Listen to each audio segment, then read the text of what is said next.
At my eldest daughter's funeral, my son-in-law walked in holding my younger daughter's hand. After most of the guests had left, he came over to me beside the coffin and whispered, "Don't worry, Dad. I'll take over her company well, and her younger sister too." Then a familiar laugh suddenly came from inside the coffin. The entire room fell silent. My son-in-law panicked and stumbled backward to the floor. "Welcome to Revenge, Dad. Before we dive in, drop a quick comment for me. What are you doing while you listen? Driving, working, or just winding down? Your perspective might be exactly what someone else needs to read today. Just a heads up, some details in this story have been adjusted for storytelling and reflection. What matters most is the message it carries. I never thought I would outlive my daughter. At 60, standing in a Fells Point funeral home on a November Thursday, I watched my son-in-law smile at mourners like a man who just inherited an empire. The chapel at Ensor Funeral Home held 200 people, maybe more. White lilies lined the walls, their scent thick enough to make my throat close. Harbor fog pressed against the tall windows, turning Baltimore's skyline into gray ghosts. At the front of the room, Margot Garrison, 34 years old. My eldest daughter, the sharp mind behind our family's $8 million shipping operation, lay perfectly still in a mahogany casket. Keith Brennan, 42, had joined our company 7 years back as VP of Acquisitions and married Margot a year later. His tailored suit cost more than most dock workers earned in a month. He moved through the crowd with Leora at his side, shaking hands, accepting condolences, his face arranged in what I supposed was meant to look like grief. Leora Garrison, 34. My younger daughter and the family's trust fund manager wore a Chanel suit as black and pristine as her calculated sorrow. Her eyes were perfectly dry. She touched Keith's elbow every few minutes, steering him from one cluster of mourners to the next, like they were working a merger negotiation, not burying family. I'd spent 35 years reading faces at the Baltimore Port Authority, managing harbor traffic, and the men who worked it. You learned what grief looked like when a dock worker lost a friend to a winch accident or a captain got news from home. Real grief didn't smile. It didn't network. This wasn't it. Pastor Carlson from St. Mary's, a man I'd seen officiate 100 harbor funerals over the years, stood at the podium and delivered the eulogy with practiced solemnity. Margot Garrison lived with purpose. He said, his voice carrying over the hushed crowd. A daughter of Baltimore's harbor, a leader in our maritime community taken far too soon. I stood near the back watching.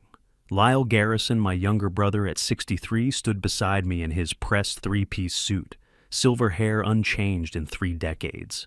He'd been drafting our shipping contracts since before Margot was born. Unlike Keith and Leora, Lyle actually looked at the casket. His jaw was tight. His hands were steady on the back of the pew in front of us. "They're not even pretending," Lyle murmured. "No," I said, "they're not." The casket was mahogany. Margot had always loved the way wood aged near salt water, the way it darkened, took on character, became something more than what it started as. She'd picked that wood for the deck of our first commercial vessel back when she was 26 and I'd just promoted her to operations director. Keith had argued for fiberglass. Margot had won. Keith leaned close to a woman I recognized from the Maritime Association, his hand on her shoulder, his voice low and warm. Leora handed tissues to an older man. I didn't know her expression, soft with sympathy that never reached her eyes. They worked the room like executives at a business opportunity. When the service ended, mourners lined up to approach the casket for final goodbyes. I waited, let them file past murmuring prayers and pressing fingertips to the polished wood. Let them embrace Keith and Leora and tell them how sorry they were, how unexpected this tragedy had been. When most of the crowd had filtered toward the reception hall, I moved forward. Lyle stayed back, giving me space. Keith was beside the casket when I reached it. Leora stood 2 feet behind him, watching. Up close, Margot looked peaceful. Her face was composed, hands folded across her chest, dark hair arranged perfectly around her shoulders. She wore the navy dress she'd bought for last year's Maritime Commission gala. No visible injuries. The medical examiner had ruled it cardiac arrest, sudden, unexplained, tragic in a woman so young. I rested my hand on the edge of the casket. The wood was cool and smooth. Keith leaned close, his shoulder nearly touching mine. When he spoke, his voice was barely above a whisper, meant only for me. "Get some rest, old man," he said. "The shipping assets, the properties, everything Margot left behind, Leora and I will handle it far better than she ever did. I turned my head slowly to look at him. His expression was pleasant, almost sympathetic, not a trace of shame. "Better than she did," I repeated. "Much better," Keith said. Then I heard it. Soft, impossible, real. A laugh. It came from inside the casket, low, warm, knowing. The same laugh I'd heard 10,000 times across 34 years. The laugh Margot made when she was 3 steps ahead of everyone in the room, when she'd just closed a contract. No one thought she could win when she knew something nobody else had figured out yet. Keith jerked back his face, draining white. His hand flew to his chest. "Did you?" he started. Leora's fingers clamped onto his arm. "We should step back," she said, her voice tight. She didn't look at the casket. She pulled Keith toward the exit without looking back. I stood motionless, my hand still resting on the polished mahogany. Margot's face hadn't changed. Peaceful. Still. Exactly as it had been. But I'd heard that laugh. I knew it the way I knew the sound of a ship's horn echoing off the harbor at dawn, the way I knew the rhythm of waves against the pier pylons. That laugh was Margot's. No mistake, no question. Keith's face had drained white. Leora steered him toward the chapel doors, her grip firm on his elbow. Neither of them looked back. I stood alone beside the casket, the scent of lilies pressing close fog still gray against the windows. My hand stayed on the wood-solid, cool, sealed shut. That laugh, unmistakable, deliberate, meant something. If Margot was dead, what had I just heard? And if she wasn't dead, where was she? The last mourners filed out at 4 o'clock. I waited until the chapel emptied, until the low murmur of condolences faded into the hallway, until only the scent of lilies and the November rain tapping against the windows remained. Harold Morrison, the funeral director, a thin man in his late 50s with practiced sympathy, who'd buried half of Baltimore's harbor families over 40 years, approached quietly from the side door. "Mr. Garrison," he said, "take all the time you need. I'll be in my office if you require anything." Thank you," I said. He nodded and left, pulling the double doors closed behind him, with a soft click. I stood alone with the casket. The chapel was silent except for the rain and the distant hum of the building's heating system. I moved closer, my hand reaching for the polished mahogany edge. Up close, Margot looked exactly as she had. An hour ago, peaceful, composed, her dark hair arranged carefully around her shoulders, hands folded across her chest. I touched her hand. Cold. Not the cold of 3 days dead, but the artificial cold of refrigeration, of preservation, of funeral home preparation. The skin felt wrong, too firm, too perfect, like wax. I'd heard that laugh. I knew what I'd heard. I leaned closer, examining the casket's interior. White silk lining, quilted and smooth. I ran my fingers along the edge where the fabric met the wood, searching for anything unusual, any explanation for the sound that had sent Keith running. My hand stopped near Margot's left shoulder. There beneath the silk, a small irregularity. I pressed gently and felt something hard, rectangular, no bigger than my thumb. I worked my fingers under the fabric edge and pulled it back carefully. A device, electronic, black plastic casing with a tiny speaker grill, still faintly warm. Someone had planted this. Someone had triggered it, remotely timed it perfectly. For the moment, Keith whispered his plans to liquidate everything Margot had built. Someone wanted me to hear that laugh. Someone wanted me to know. I held the device in my palm, feeling the residual heat from its operation. The laugh had been recorded, Margot's voice, her distinctive tone captured and embedded in this tiny piece of technology hidden beneath the casket lining. My daughter had either planned this herself, or someone who knew her intimately had. I slipped the device into my coat pocket and turned my attention back to the body. The navy dress. I recognized it immediately. Armani tailored the one Margot wore for contract signings, worth over $1 million. She'd bought it 3 years ago for a shipping deal with a logistics company out of Philadelphia. I'd helped her pick it out, had waited in the department store while she tried on 6 different cuts before settling on this one. "It's about presence, Dad," she'd said, studying herself in the mirror. "When you walk into a room worth 8 figures, you need to look like you belong there." She'd worn it to closings, negotiations, board meetings. It was her armor. I reached for the vest beneath the dress jacket, the way I'd seen Margot do 100 times when she was checking for her phone or her business cards.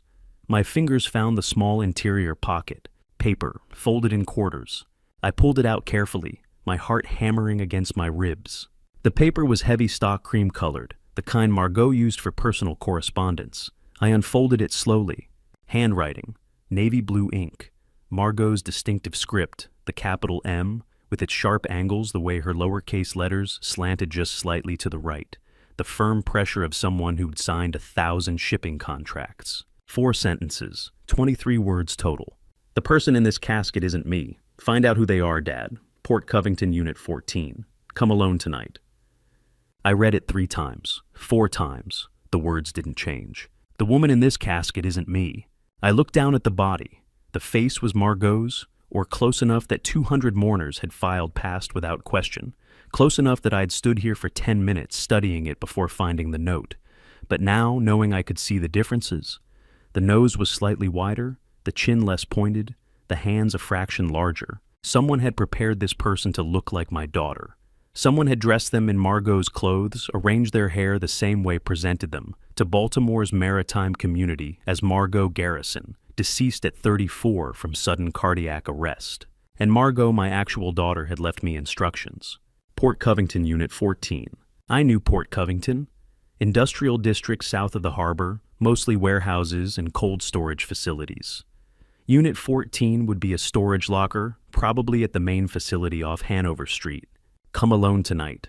I folded the note and slipped it into my breast pocket left side over my heart, where Margot knew I kept things that mattered. My fingers touched the outline of the audio device in my other pocket. If my daughter had planned this, the substitute body, the funeral, the planted device, the note she'd orchestrated, everything with the same precision she brought to shipping contracts and acquisition deals.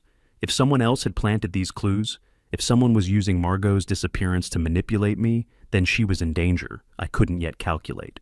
Either way, I needed answers.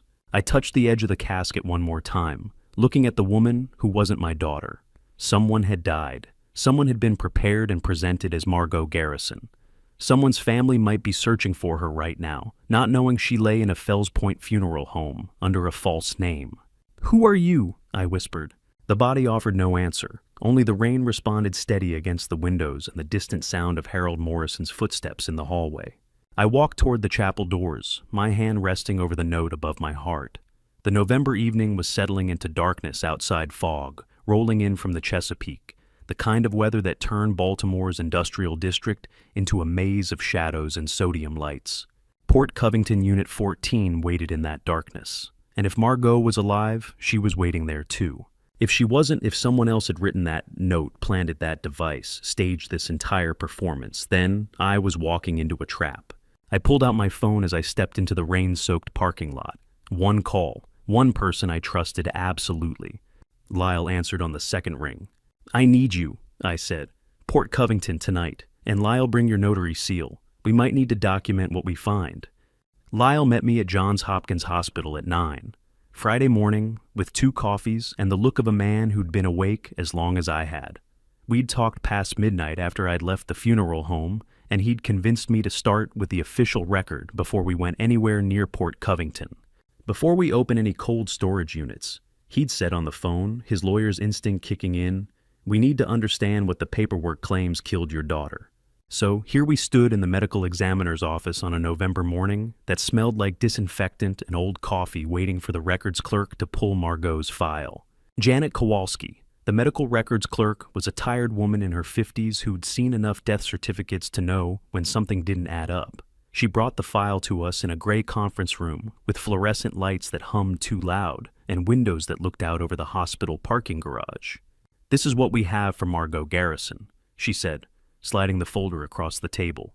"Died November 18th. I remember this one young woman, no obvious trauma. Chief medical examiner signed off personally." "Thank you," I said. She nodded and left us alone. Lyle opened the file. I watched his face as he read, watched the small muscle in his jaw tighten the way it did when he found problems in shipping contracts. "Official cause of death, sudden cardiac arrest," he said.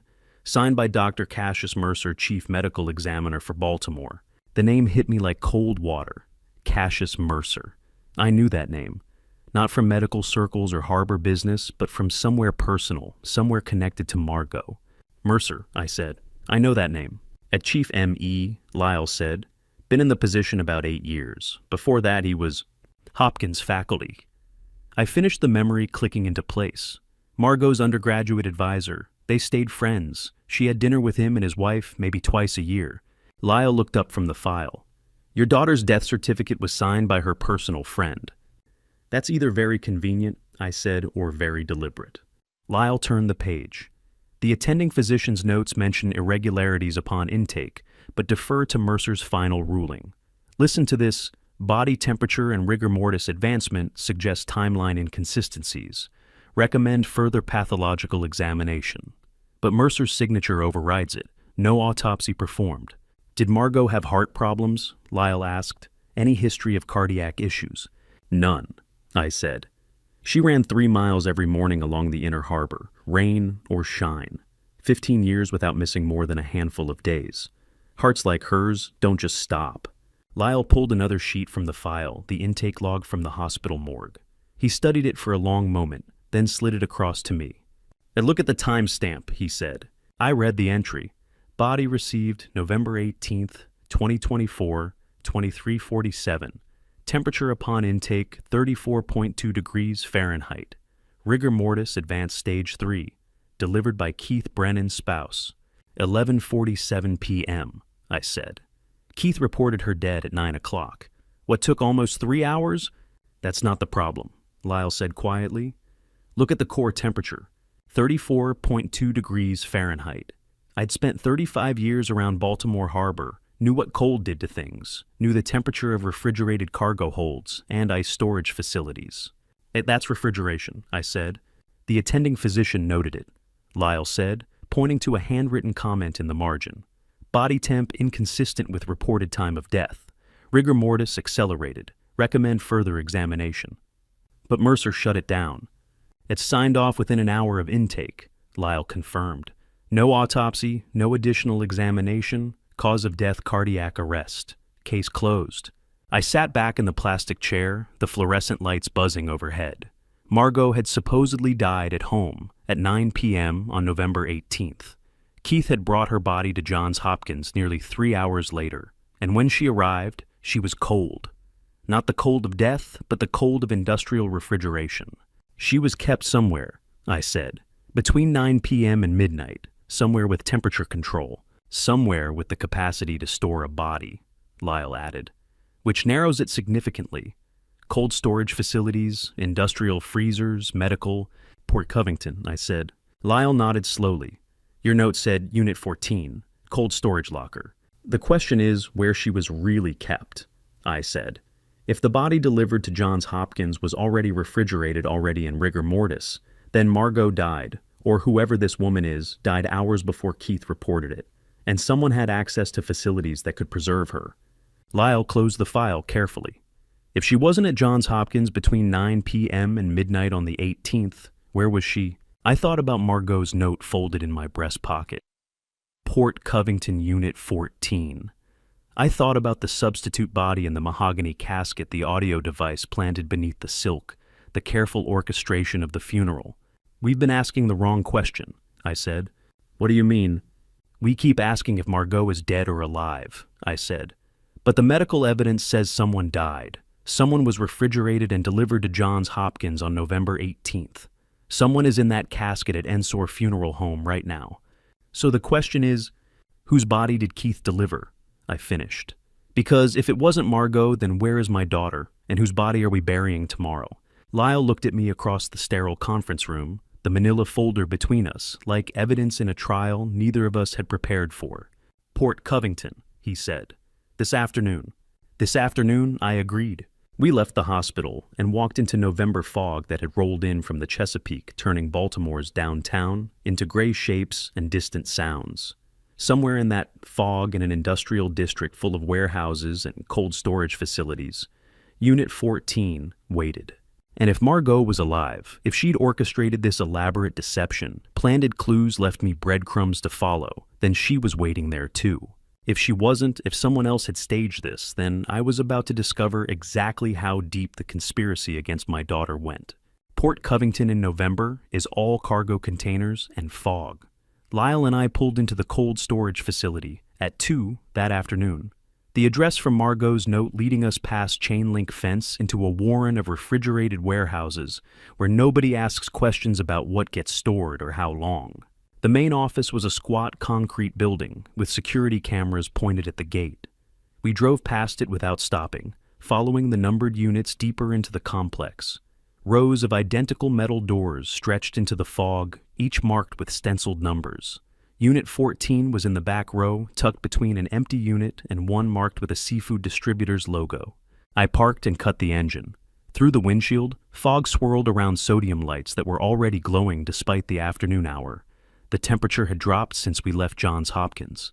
My breath fogged the air when I opened the door. Lyle pulled a camera from his briefcase as we approached Unit 14. The door was industrial-grade steel secured with a heavy padlock that looked newer than the surrounding rust.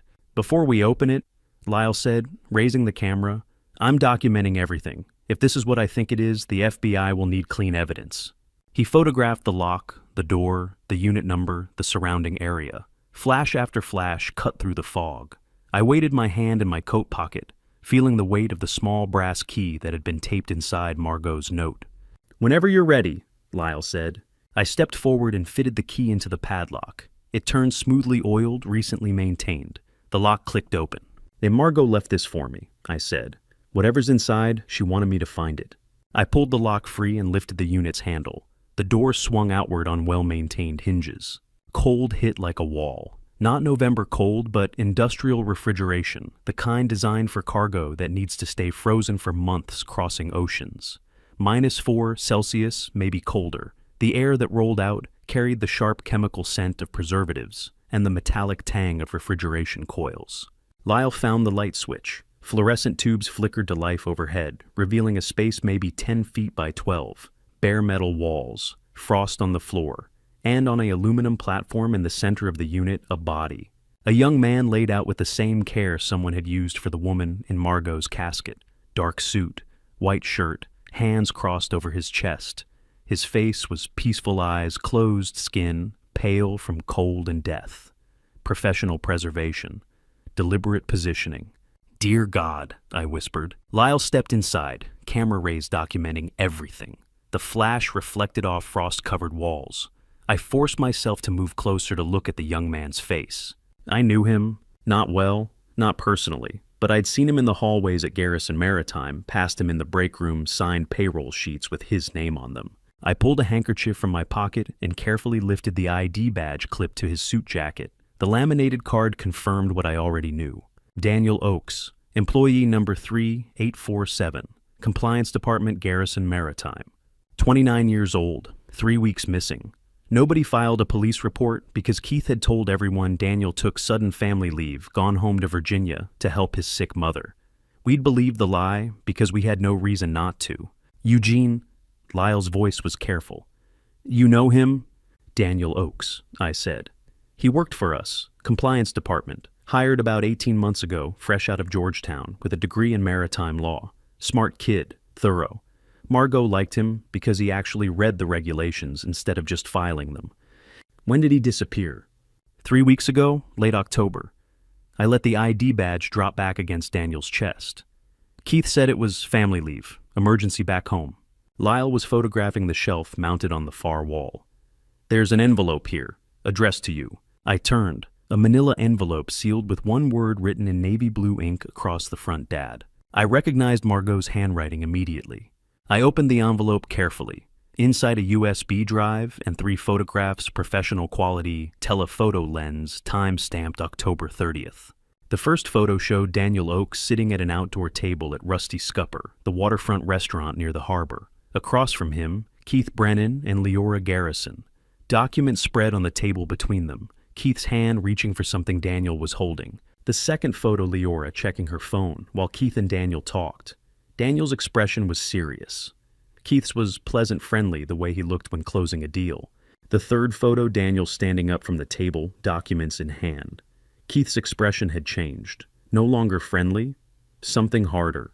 Lyle photographed each picture over my shoulder. October 30th. That's 3 weeks before Margot's funeral, 1 week before Daniel disappeared. "He was meeting with them," I said, deliberately, outside the office. "Whatever he found in our compliance files, he confronted them about it. And they killed him for it," Lyle finished. I looked back at Daniel's body on the aluminum platform, a young man who'd done his job too well, who'd found something wrong in our shipping contracts or financial records or regulatory filings, who'd tried to do the right thing by bringing it to management's attention. And Keith and Leora had murdered him. Then they'd used his body as Margot's substitute, dressed him in her clothes, prepared him with the same care, delivered him to Johns Hopkins with a false identity. Dr. Cassius Mercer had signed the death certificate without question, and Daniel Oakes had been buried as Margot Garrison. Except Margot had known. She documented it, left me proof. This wasn't just fraud, I said, my voice sounding distant even to my own ears. This was murder. Lyle was already pulling out his phone fingers, moving across the screen. I'm calling the FBI. This is beyond local police jurisdiction, interstate commerce, maritime regulations, murder in connection with business fraud. I held the photograph staring at Daniel's serious young face. He'd been trying to expose something worth killing to hide. The question was what he'd discovered that was worth murdering a 29-year-old compliance officer to protect. The answer was on the USB drive in my hand. Whatever evidence Daniel had gathered, whatever files he'd shown Keith and Leora at that waterfront meeting, Margot had collected it all. And now she'd left it for me to find. By 7 that evening, we were in Lyle's office on the 22nd floor, with the USB drive, a pot of coffee neither of us touched, and the kind of silence that comes before you learn something you can't unlearn. Lyle's law firm occupied the corner suite of a downtown building, with views of the inner harbor. Through the windows, cargo ships moved through the channel, their lights cutting through November darkness. I'd watched that harbor my entire adult life. Tonight, it looked like a stranger's city. Lyle inserted the USB drive into his laptop. The screen filled with 3 folders: emails, financials, audio. Which first, he asked. Emails, I said. Let's see what they were saying to each other. He clicked the folder. Dozens of files appeared organized by date. The earliest was March 15th, the most recent November 17th, one day before Margot's reported death. Lyle opened the March file, an email thread between Keith's personal account and an address I didn't recognize, but the signature at the bottom read simply L. Leora. Lyle read aloud. Phase 2 begins once M is handled. E will be easy, old man trusts everyone. 3 months maximum, then we liquidate everything and disappear. M is Margot, I said, my voice flat. E is me. They were planning this in March, Lyle said. 8 months ago. He clicked through more emails. The language was careful coded, but the intent was clear. References to removing obstacles, discussion of asset division, instructions for offshore account setup. In June, confirmation that Daniel Oakes was asking too many questions about regulatory compliance. In July, agreement that Daniel needed to be handled permanently. I thought about Daniel's body in Unit 14, 29 years old, murdered because he'd done his job too well. Lyle opened the financials folder. Spreadsheets appeared, wire transfer records account, statements, transaction logs. He scrolled through them, his lawyer's eye-catching patterns I would have missed. $2.1 million, he said finally. March through October, 50 separate transactions, none larger than 60,000. Small enough to avoid automatic reporting triggers. From Garrison Maritime. From 6 different company accounts, Lyle said, highlighting entries. Operations, payroll, client, escrow, maintenance reserves. They spread it across the entire business structure. 3 destination accounts, all in the Cayman Islands, all registered to shell corporations. $2 million, more than most Baltimore Harbor families earned in a lifetime. Stolen in increments too small to trigger alerts, buried in enough legitimate transactions that even our accountant hadn't noticed. Margot found this, I said. That's why she hired Daniel. She suspected something and brought in fresh eyes from compliance. And when Daniel confirmed it, Lyle said, they killed him. He closed the spreadsheet and moved the cursor to the audio folder. 5 files each labeled with a date. The earliest from September, the most recent from November 10th. Lyle clicked the September file. Static then voices. Phone call recorded from one end. Keith's voice came through clearly. The only real variable now. Once he's gone, we control everything. The company, the properties, Margot's trust fund. Another voice responded. Female. Familiar in a way that made my chest tighten. Make it look natural, the woman said. Heart attack, stroke, accident. He's 60. Nobody questions an old man dying. The bourbon idea could work, Keith said. Gift from a grateful client. He'd never suspect. How long? Cassius says 2 weeks with the right dosage. Gradual deterioration. Looks like natural decline. And you trust him? He signed Margot's death certificate without question, Keith said. He'll do the same for Eugene. I knew that voice. The woman's voice. I'd heard it at 8 years old asking for bedtime stories, at 16 asking to borrow the car, at her sister's wedding giving a toast that made everyone cry. Leora, my younger daughter discussing my murder with the clinical detachment of someone ordering office supplies. That's Leora, I said, though Lyle had already figured it out. That's her voice. Lyle stopped the recording. His hand was shaking slightly on the mouse. Eugene, play the rest, I said. He clicked the November 10th file. Same voices, different conversation. Cassius confirmed the thallium is undetectable in bourbon, Leora said. The bitter taste blends with the whiskey. Eugene drinks 2 fingers every night before bed. 6 weeks and he'll be dead. And the company transfers to us, Keith finished. Everything transfers to us, Leora corrected. The business, the real estate, the maritime contracts. Margot's trust reverts to me as sole surviving sibling. Eugene's estate splits between you as executor and me as next of kin. 3 months after his funeral, we sell everything and vanish. What about Lyle, the lawyer? Leora's laugh was cold. He'll process the paperwork like he always does. By the time he realizes anything's wrong, we'll be in Grand Cayman living off $8 million. Lyle stopped the recording. The office was completely silent, except for the hum of the laptop and the distant sound of traffic 22 floors below. $8 million. They'd valued the entire family business, 3 generations of work, my life, and Margot's at $8 million. I need to call the FBI, Lyle said quietly. This is attempted murder conspiracy interstate wire fraud. This goes federal. He pulled out his phone and dialed a number from memory. Someone answered quickly. Agent Blackwell, Lyle said. It's Lyle Garrison. I'm calling about a federal matter murder conspiracy embezzlement involving a Baltimore maritime company. I'm with the victim now. We have recorded confessions and financial evidence. A pause while he listened. Yes, tonight, as soon as possible. Another pause. Eugene Garrison. His daughter was murdered 3 weeks ago, her body replaced with a substitute. The conspirators are his son-in-law and younger daughter. They're planning to kill him next. He gave the office address and hung up. She's coming now, Lyle said. FBI Special Agent Iris Blackwell, White Collar Crime Division. She'll want to see everything. I sat in the leather chair across from Lyle's desk and looked out at Baltimore's harbor lights. Somewhere in this city, Keith and Leora were having dinner, or watching television, or sleeping peacefully, believing their plan was working perfectly. Believing Margot was dead, Daniel was forgotten, and I would be next.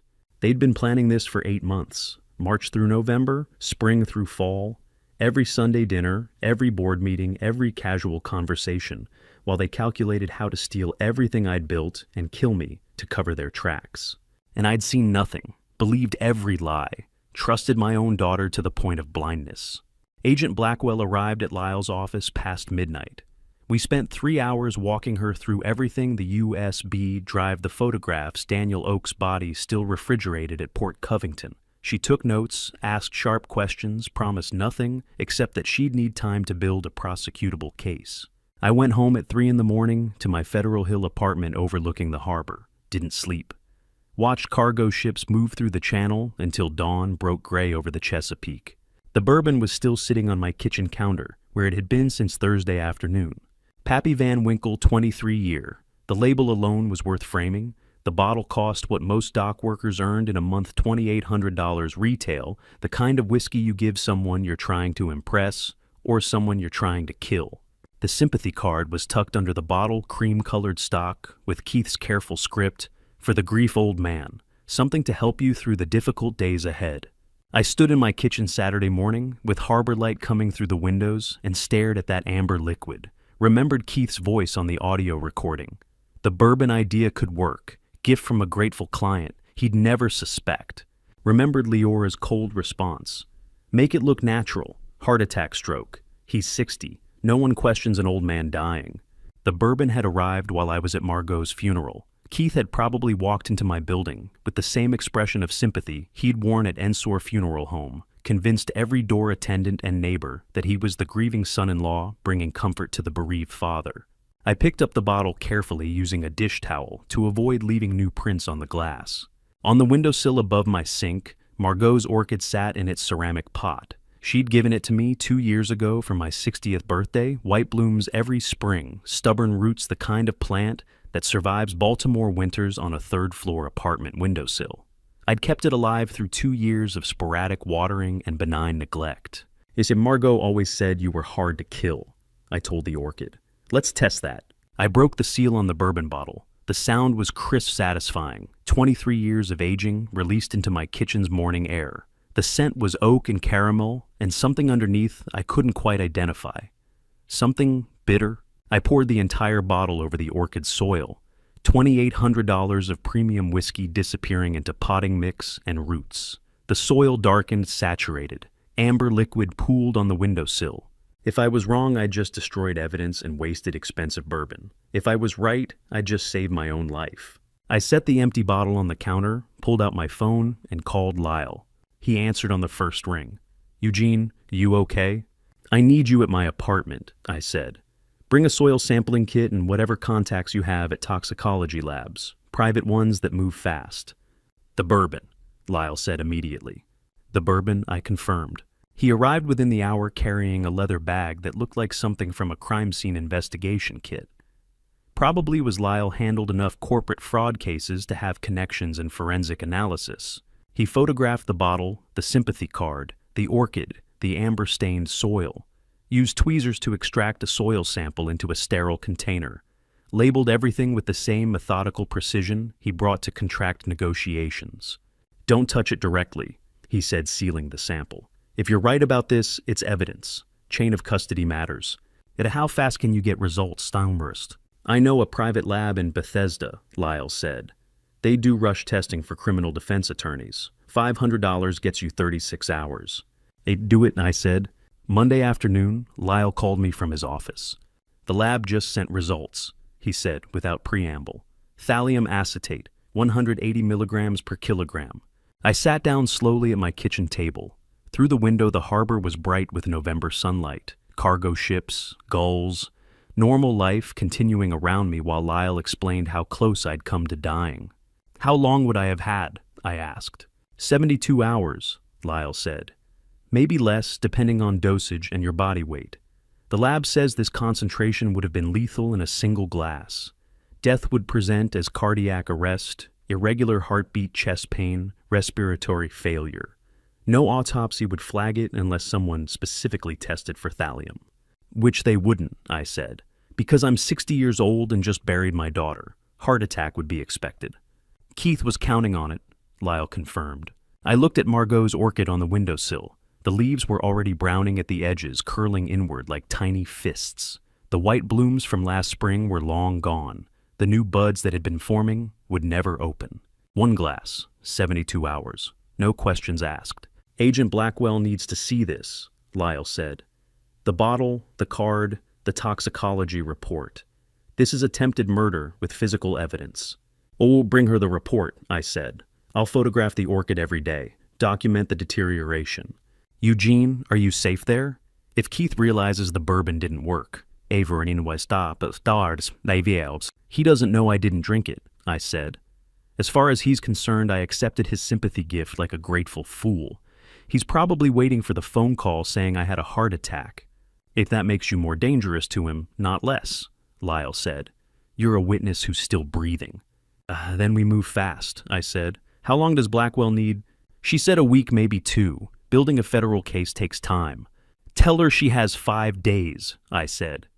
Because that's how long I'm willing to pretend I don't know my son-in-law tried to poison me.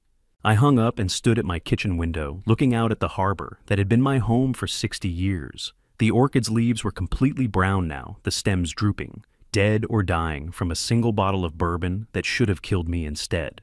Keith had been in my apartment, had stood in this kitchen maybe, looked out this same window, calculated exactly how much sympathy and expensive whiskey would convince an old man to drink poison, had written that card in his careful script for the grief old man, and delivered murder wrapped in condolences. The plant was already dead. I'd almost followed it. That same Saturday after Lyle left with the soil sample, I stayed at the window watching Margot's orchid die. The leaves browned hour by hour, curling inward as the thallium, if that's what it was, worked through the roots and stems. Lyle had taken the soil sample to his contact in Bethesda. We'd have confirmation in 36 hours. At noon, my phone rang. Leora. I stared at her name on the screen, remembering her voice on the audio recording. Make it look natural. He's 60. No one questions an old man dying. I answered, Leora. Dad. Her voice was soft, almost fragile. I need to talk to you, privately. There are things about Keith you should know. What things? Hey, not on the phone, she said. Can you meet me that cafe at the Inner Harbor, the one Margot liked? 2 o'clock. Stay. The one Margot liked. Perfect detail. Perfectly calculated. I'll be there, I said. The cafe overlooked the harbor from a second-floor terrace. November wind came off the Chesapeake cold enough that the outdoor tables were empty. I arrived 10 minutes early, took a table inside by the window, where I could see the door and the harbor both. Leora arrived exactly at 2, dressed in black cashmere that probably cost more than the Orchid's funeral, minimal jewelry, hair pulled back in a simple knot. The picture of understated grief. She saw me, smiled sadly, and wove through the tables to where I sat. Dad! She leaned down to kiss my cheek. Her perfume was subtle, expensive. Thank you for coming. You said it was important, I said. She settled into the chair across from me, ordered coffee from the waitress who appeared immediately. We sat in silence until the coffee arrived, 2 cups black for both of us. Some things don't change even when everything else does. Leora wrapped her hands around the cup, but didn't drink. I'm worried about Keith, she said. His behavior since Margot died, it's not right. Not right how? Reckless, she said. Making decisions about company assets that Margot would never have approved. Moving money, talking about liquidation plans. Things that should wait until we've all had time to grieve properly. I watched her face as she spoke, concerned, troubled. The devoted younger daughter worried about her brother-in-law's judgment. What kind of liquidation plans? I asked. I don't know all the details, Leora said. He keeps me out of the financial discussions, but I've heard him on the phone talking about offshore accounts and timeline acceleration. Dad, I think he's trying to take advantage of Margot's absence. She said Margot's absence, not death, not loss. Absence like Margot was away on business. Why are you telling me this? I asked. Because we're family, Leora said. Her voice was earnest, her eyes wide. I know you and I haven't always been close. I know Margot was always your favorite, the one you trusted with the business. But she's gone now, and we need to protect what she built from people who'd exploit the situation. People who'd exploit the situation. She meant Keith, setting herself up as the responsible one, the ally I could trust. Her hands were perfectly steady on the coffee cup. 30 years watching longshoremen negotiate at the harbor had taught me that guilty hands shake when they lie, but calculating hands don't move at all. What exactly are you proposing, Leora? An alliance, she said simply. You vote with me at the board level, I keep you informed about what Keith's planning, mutual protection. We work together to ensure the company stays in family hands, real family, not someone who married in 7 years ago. There it was, the pitch. Turn me against Keith, position herself as my trusted daughter, control the outcome regardless of which man I sided with. Keith is family too, I said mildly. He was Margot's husband. Was, Leora repeated. Exactly. And now he's acting like he owns everything she built. Dad, Margot would have wanted us to work together. She always said family had to stick together in business. She said Margot's name like she was reading from a script. No weight to it. No pause for the grief that should have been there. Just clinical recitation of facts, Margot said. This Margot believed that Margot would have wanted. I stirred my coffee and watched a cargo ship move through the harbor channel below us. Counted to 5 before I spoke. I appreciate you coming to me with this, I said. But I need time to think. Margot's funeral was only 2 days ago. Everything's still raw. Of course, Leora said immediately. I understand. I just wanted you to know that I'm here, that you're not alone in this. Whatever happens with the company with Keith, I'm on your side. She reached across the table and covered my hand with hers. Her skin was warm, smooth. No tremor. Not once in this entire conversation had her voice caught on Margot's name. Not once had her hands shaken or her eyes filled. She was performing grief like a script she'd memorized but never felt.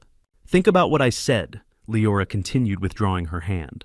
And call me when you're ready to talk strategy. We can protect what Margot built, Dad, but we have to work together. She finished her coffee, left cash on the table for both our drinks, and stood. The same precise movements she'd always had controlled, measured, nothing wasted. I should get going, she said. Meeting with the accountant at 4. Estate things. She leaned down and kissed my cheek again. I love you, Dad. We're going to get through this. I watched her walk toward the cafe, navigate the tables without touching a single chair, disappear down the stairs toward the parking garage. The same stride she'd had at 8 at 16 at her sister's wedding. No grief weighing her down. No loss slowing her step. When she'd said Margot's name, it was like reading from a balance sheet. Sister asset problem solved, not a catch in her voice, not a pause for memory. Just clinical recitation of someone who no longer mattered because she no longer existed. I'd been wrong about who was more dangerous. Keith was greedy and ruthless, I'd heard it in his voice on those recordings. But Leora was something worse. She was cold all the way through. And she'd just sat across from me for 30 minutes, playing concerned daughter, trying to manipulate me into an alliance I'd never honor, testing whether I knew anything about the poison in my kitchen, or the body at Port Covington, or the 8 months of embezzlement documented on Margot's USB drive. She'd mentioned Margot like a solved equation, not a sister. I called Agent Blackwell from the cafe parking lot while Leora's car was still pulling onto Light Street. She said, Sunday morning, 10 o'clock, FBI Baltimore field office. Lyle and I walked through the entrance at exactly 10, carrying a briefcase with 3 days of evidence and the kind of certainty that comes from accusing your family of murder. The FBI field office was concrete and fluorescent lights. We surrendered phones, signed and received visitor badges. A young agent escorted us to the 3rd floor into a conference room with no windows. Agent Iris Blackwell was waiting at a metal table, mid-40s dark hair, pulled back professional focus that made you choose words carefully. She stood when we entered, shook our hands. Mr. Garrison, she said, nodding to each of us. Please sit. A recording device sat in the center of the table. She pressed a button, stated the date, time, names. Walk me through it from the beginning, she said. My daughter's funeral was Thursday, I said. By Friday afternoon, we'd found a murdered man in her place. Lyle opened the briefcase, laying items on the table in chronological order. Daniel Oakes's employee badge from Port Covington. Photographs of the body. The USB drive Margot had left. Daniel Oakes, 29, compliance officer at Garrison Maritime, Lyle said. Reported as family leave 3 weeks ago. Actually murdered and refrigerated until his body could be substituted for Margot Garrison at Johns Hopkins. Agent Blackwell examined the badge without touching it, made notes. Lyle continued. The USB drive contains 8 months of evidence. Emails between Keith Brennan and Leora Garrison discussing asset liquidation and obstacle removal. Wire transfers totaling over $2 million to offshore accounts. Audio recordings of Keith and Leora planning Eugene's murder. Attempted murder, I said. I'm still here. Lyle placed the toxicology report on the table. Thallium acetate, delivered via bourbon Thursday afternoon, while Eugene was at the funeral, lethal in a single glass. Agent Blackwell read the report carefully. Her jaw tightened slightly. How did you test it? She asked. Poured it over a plant, I said. The plant died. Private lab confirmed the poison. And the bourbon bottle? In my apartment. Keith's fingerprints will be on it, his handwriting on the sympathy card. Lyle added the final pieces. Hospital records showing body temperature inconsistencies. Photographs of Daniel meeting Keith and Leora 4 weeks ago. Death certificate signed by Dr. Cassius Mercer, Margot's personal friend. $2 million in wire transfers. 1 dead compliance officer. 1 bottle of poison. Each piece clicked into place like cargo containers stacking on a ship. Agent Blackwell spent 20 minutes reviewing everything. Asked clarifying questions about dates, amounts, locations. Photographed the evidence. Made notes in precise handwriting. Finally, she set down her pen. If federal charges are viable, she said. First-degree murder for Daniel Oakes, premeditated in furtherance of wire fraud. Attempted murder via poisoning for you, Mr. Garrison. Wire fraud for the offshore transfers. These are federal offenses. What happens next? Lyle asked. I prepare arrest warrants for Keith Brennan and Leora Garrison, Agent Blackwell said. Present evidence to the U.S. Attorney. Coordinate with Baltimore PD. 48 hours, maybe less. Life sentences, federal prison, no parole. I thought about Keith at the funeral, smiling at mourners. Leora in the cafe yesterday, perfectly steady hands. In 2 days, they'd be in handcuffs. Mr. Garrison. Agent Blackwell said, her tone shifting. I need to ask you something directly. I waited. Where is your daughter right now? The question I'd been avoiding since I'd found the note in the casket. I don't know, I said. It was the truth. I didn't know if Margot was in Baltimore or Virginia or somewhere overseas. Didn't know if she was watching me or waiting for some signal. Didn't know anything except that she'd left me breadcrumbs to follow. Do you believe Margot Garrison is alive? Agent Blackwell asked. Lyle shifted beside me. The recording device hummed quietly. Yes, I said, I do. Agent Blackwell made a note. Why? Because she left me instructions, I said. The audio device in the casket, the note directing me to Port Covington, the USB drive with 8 months of evidence she collected. She planned this, all of it. Including faking her own death, Agent Blackwell said. Yes. Do you know how she accomplished that? Dr. Mercer signed the death certificate, I said. He's her friend. I assume he helped her. Have you been in contact with your daughter since her reported death? Wan de Daumenskatspikshand. And notice I said not directly. Indirectly. The note, the evidence. She's communicating, but I haven't seen her or spoken to her. Agent Blackwell closed her notebook and looked at me with professional neutrality that hides assessment. She believed Margot was alive. I could see it in how carefully she'd phrased each question. The FBI wasn't just investigating Keith and Leora's conspiracy. They were investigating my daughter's disappearance and whether I knew more than I was saying. Thank you for bringing this evidence forward, Agent Blackwell said. I'll need to keep all physical items for processing. You'll receive copies for your records. When will you arrest them? I asked. As soon as the warrants are signed, she said. I'll call you before we execute. For your safety, I recommend you stay somewhere Keith and Leora don't know about. If they suspect you've reported them, you could be in immediate danger. Lyle and I left the FBI field office at noon, stood on West Monroe Street in November, cold watching Baltimore traffic. She thinks you helped Margot, Lyle said quietly. I know, I said. Did you? No, I said, but I'm beginning to suspect Margot is closer than any of us realized. Agent Blackwell believed my daughter was alive. So did I. The question was whether she'd resurface before Keith and Leora figured out their carefully planned murders had failed, and whether I'd survive long enough to see it happen. I spent Sunday afternoon at my Federal Hill apartment, watching the harbor through windows that had framed the same view for 15 years. Agent Blackwell had told me to stay somewhere Keith and Leora didn't know about, but this was my home. Leaving felt like surrender. Agent Blackwell called at 5 that evening, as November dusk turned the inner harbor pewter. I'd been watching cargo ships navigate the channel when my phone lit up with the FBI field office number. Mr. Garrison, she said, I have official confirmation on the Port Covington body. I moved away from the window, sat at my kitchen table. The dead orchid still sat on the windowsill, brown leaves curled tight. Go ahead, I said. Daniel Patrick Oakes, 29 years old, employed in your compliance department since April 2023. Dental records confirm positive identification. The medical examiner estimates time of death between October 30th and November 2nd, which aligns with when he was reported missing. Who reported him? I asked. His landlord, Agent Blackwell said. November 1st when rent went unpaid. But according to your company records, Keith Brennan informed staff on October 31st that Daniel had taken sudden personal leave for family emergency back in Oregon. We all believed it, I said. Nobody questioned it. That's how these things work, Mr. Garrison, Agent Blackwell said. Nobody questions a plausible lie. Daniel's colleagues assumed he'd be back. His landlord assumed he'd moved out without notice.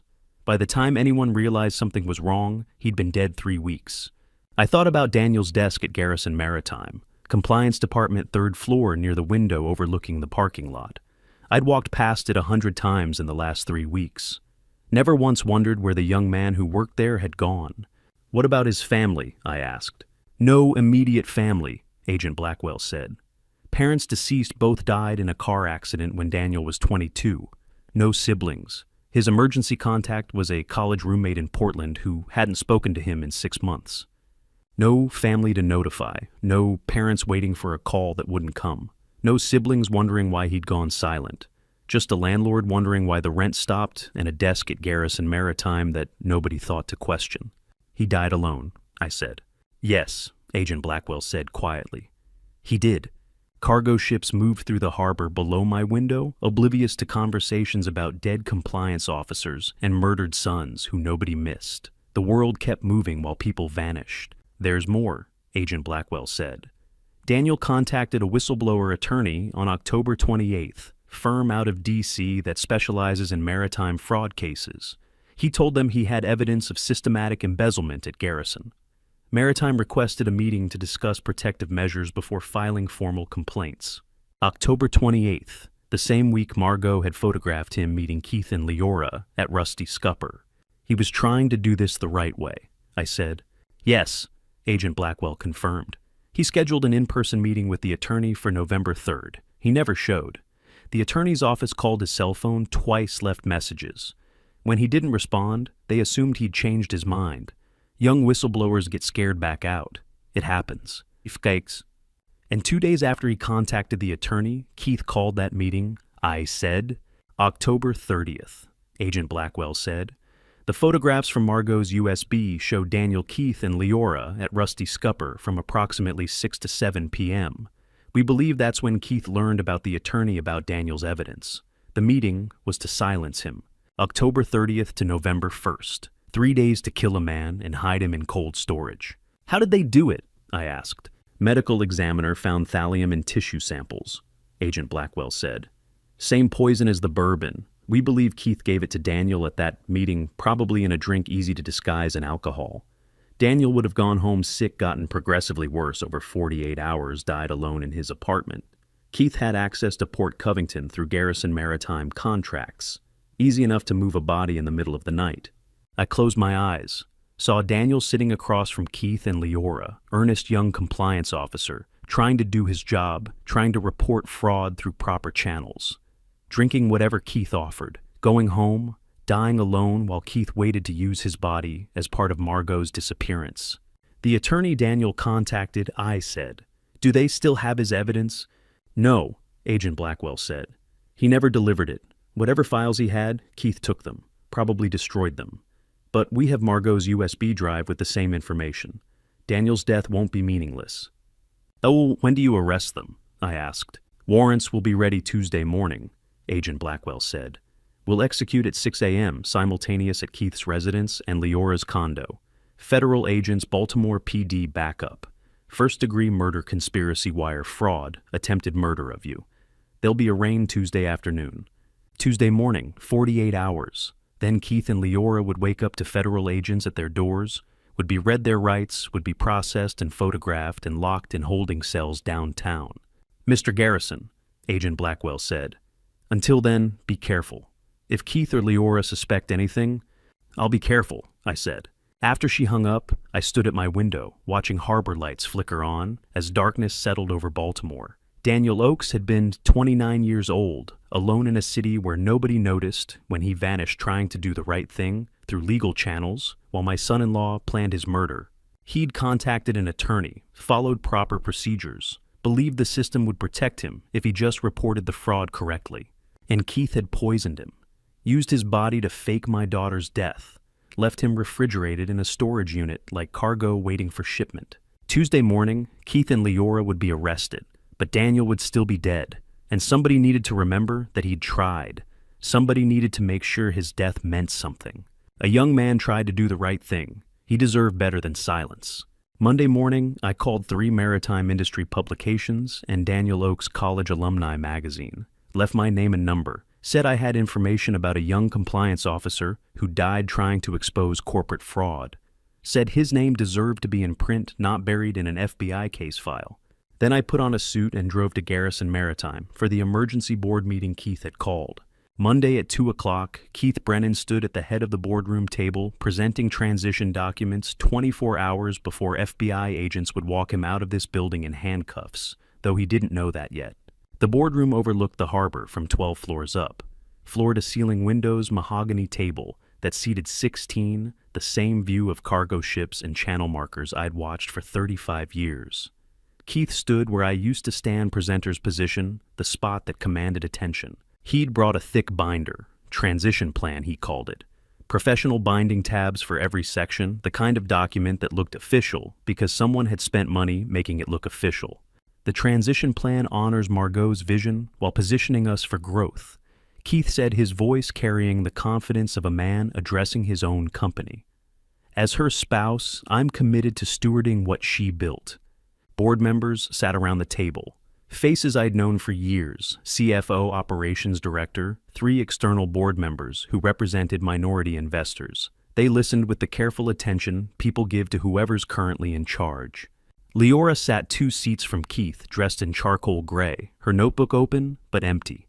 Supportive sister-in-law, grieving family member, she'd perfected the role. I sat at the far end of the table, retired founder invited as a courtesy Keith couldn't refuse without raising questions. Lyle sat beside me, pen in hand but motionless. Keith gestured to the binder. These documents formalize the share transfer and authorize restructuring of certain legacy assets that no longer serve our strategic direction. Legacy assets. He meant the properties Margot had acquired, the contracts she'd negotiated, the foundation she'd spent 8 years building.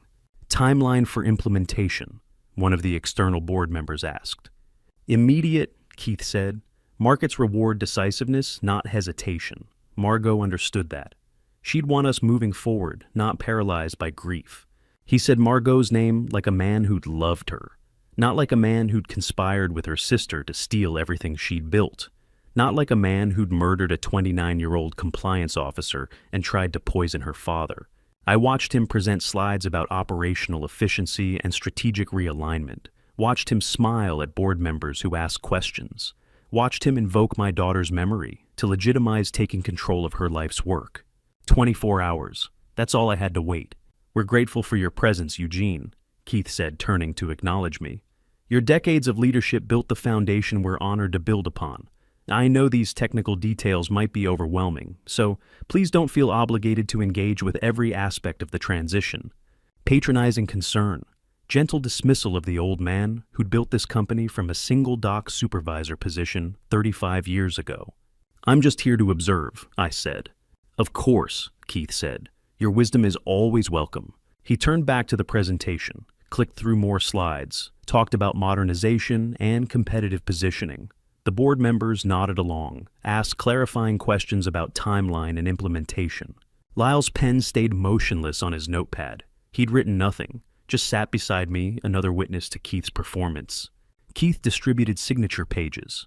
These authorized the share transfer and operational restructuring, standard succession documentation. Board members signed, passed the pages down the table. Nobody questioned the legitimacy because everything looked legitimate: professional binders, legal language, the widow's husband taking his rightful place. Tomorrow morning at 6 a.m., federal agents with arrest warrants would prove otherwise. I want to acknowledge, Keith said, standing again after collecting the signed pages, that this transition hasn't been easy for our family. Losing Margot was devastating, but she built something remarkable here, and the best way to honor her is to ensure her vision continues. He looked at me when he said it, direct eye contact, sincere expression. Margot would have wanted us to move forward with strength and unity, Keith continued. She believed in this company, in all of you, in the maritime community we serve. That belief doesn't die just because she's gone. The board members were silent, respectful, moved by the grieving husband's determination to carry on his late wife's legacy. I thought about Margot's casket, the laugh that had echoed from inside, the note she'd left directing me to Port Covington, the 8 months of evidence she'd collected documenting every transaction, every email, every conversation. My daughter wasn't gone. She was somewhere planning the next move. And tomorrow morning, when federal agents walked into this building, Keith would learn exactly how well she'd planned. Are there any questions? Keith asked. Nobody spoke. Then I think we're done here, Keith said. Thank you all for your support during this difficult time. Margot's legacy is in good hands. Board members stood, gathered their materials, offered Keith condolences and congratulations in the same breath. Leora accepted sympathetic touches on her arm, played the role of supportive family perfectly. Lyle and I stayed seated until the room cleared. Keith was the last to leave leather binder under his arms, transition document signed and sealed. He stopped at the door, turned back. Eugene, he said. I meant what I said about gratitude. You built something extraordinary here. Past tense, I said. Built, yes, Keith smiled. But your legacy continues, through all of us. He walked out. I sat at the far end of the boardroom table, looking at the empty chair where Keith had stood, the windows behind it, framing the harbor I'd known my entire adult life. Keith smiled at me, across the length of that table, the practiced, confident smile of a man who believes he's already won, who thinks the old man at the end is just there for show. I smiled back. Let him think it. Let him sign every document, make every declaration, seal every part of his own prosecution. Tomorrow morning, the FBI would arrive, and Keith Brennan would learn what it felt like when someone 3 steps ahead finally made their move. Keith left the boardroom believing he'd won. I let him believe it. 24 hours, that's all the performance needed to last. Lyle called at 5 that evening, voice tight with the particular tension that meant he'd found something significant. "Can you come to my office?" he asked. "There's something about the company shares I need to show you before tomorrow's arrests." I drove downtown through rush hour traffic, parked in the garage beneath Lyle's building, took the elevator to the 22nd floor. Lyle's desk lamp glowed amber against the November darkness outside his window. He'd spread documents across the mahogany surface, corporate filings, stock certificates, pages stamped with Delaware Secretary of State seals. "What am I looking at?" I asked. Lyle pointed to a filing dated March 15th. Margot bought 9% of Garrison Maritime 6 months ago. Private transaction with Arnold Hutchins, that retiring minority investor who moved to Florida. I picked up the document, Margot's signature in navy ink. Purchase price $800,000. 9% of outstanding shares transferred to Margot Elizabeth Garrison. "It was quiet," Lyle said. "No press release, no board announcement, just a legal stock transfer between willing parties. Arnold wanted out, Margot wanted in deeper." "Why didn't she tell me?" I asked. "Because she was building something," Lyle said. He pulled another document forward. "Look at the corporate bylaws, the ones we filed in 1989 when you founded the company." I knew those bylaws. I'd written them with Lyle's help 35 years ago. "Article 7, Lyle said. "Founding shares. You hold 52%. Non-transferable except to direct heirs and only with board approval." "I remember," I said. 52%, Lyle repeated. He wrote numbers on his legal pad. "Plus, Margot's 9% equals 61% of family control. 61%, the magic number in corporate control, the line between voting rights and absolute authority." "The Keith's transition documents," I said slowly, "are worthless," Lyle finished. "He can claim Margot's shares as her spouse, but he can't execute any corporate action without your signature on the founding shares. And Article 7 says your shares can only transfer to direct heirs with board approval, which Keith will never get." I sat down in the leather chair across from Lyle's desk. The harbor lights flickered through the windows 22 floors below. She locked the door," I said. Before she ever left, Lyle confirmed. "Keith can present all the transition documents he wants. He can sign papers and hold meetings and play CEO. But without your 52%, he controls nothing. Margot made sure of that in March. 8 months before her funeral. 8 months before Daniel Oakes died. 8 months before I found the note in her casket. She knew," I said. "Back in March, she already knew what Keith and Leora were planning." "Or she suspected," Lyle said. "Either way, she protected the company before she gathered the evidence, before she faked her death, before any of it." I looked at the filing document spread across Lyle's desk. Delaware corporate records, stock transfer certificates, Margot's careful signatures. "Before I tell you what that 9% really meant, are you still with me? Comment A, if you think Margot planned her disappearance from the start, or B, if you think she was forced into it, and add one reason why in 5 to 10 words. Please note, the next part includes some recreated details for narrative depth. The lesson is what matters." Margot had been playing a different game than Keith understood. While he and Leora plotted asset liquidation and offshore accounts, while they discussed making my death look natural and using Daniel Oakes' body to cover Margot's disappearance, my daughter had been building a cage around them so precise they never saw the bars. The share purchase in March, the compliance audit that brought Daniel Oakes into contact with the fraud, the 8 months of emails and wire transfers documented on that USB drive, the fake death with Dr. Mercer's cooperation, the note directing me to Port Covington, the audio device in the casket, every piece calculated, every step planned. "She did this before any of it started," I said. "Before Daniel died, before she contacted the FBI, before everything. March 24th, Lyle said, pointing to the Delaware filing date. Your daughter spent 8 months building a cage. Keith just doesn't know he's been inside it all along. March 2024, 8 months of planning, 8 months ahead. I thought about Margot at 8 years old, playing chess with Lyle on Sunday afternoons while I worked in my harbor office. She'd beaten him by age 10, beaten me by 12, always 3 moves ahead, seeing patterns nobody else noticed. Tomorrow morning, the FBI arrests them, I said. Yes, Lyle confirmed. But even without the FBI, I continued. Even without the evidence, even without Daniel's body, or the poison, or the USB drive, Keith never had a chance, Lyle finished. The company was legally locked the day Margot bought those shares. Everything else was just documentation. I stood and walked to Lyle's window. 22 floors below Baltimore's harbor district glowed with evening lights. Cargo ships moved through the channel, the same view Margot must have seen from this office when she came to Lyle in March, asking him to file the Delaware paperwork, buying 9% of her own family's company to protect it from the people trying to steal it. Where is she? I asked quietly. I don't know, Lyle said, but wherever your daughter is, she's watching this play out exactly the way she planned it. I looked at those filing documents spread across Lyle's desk.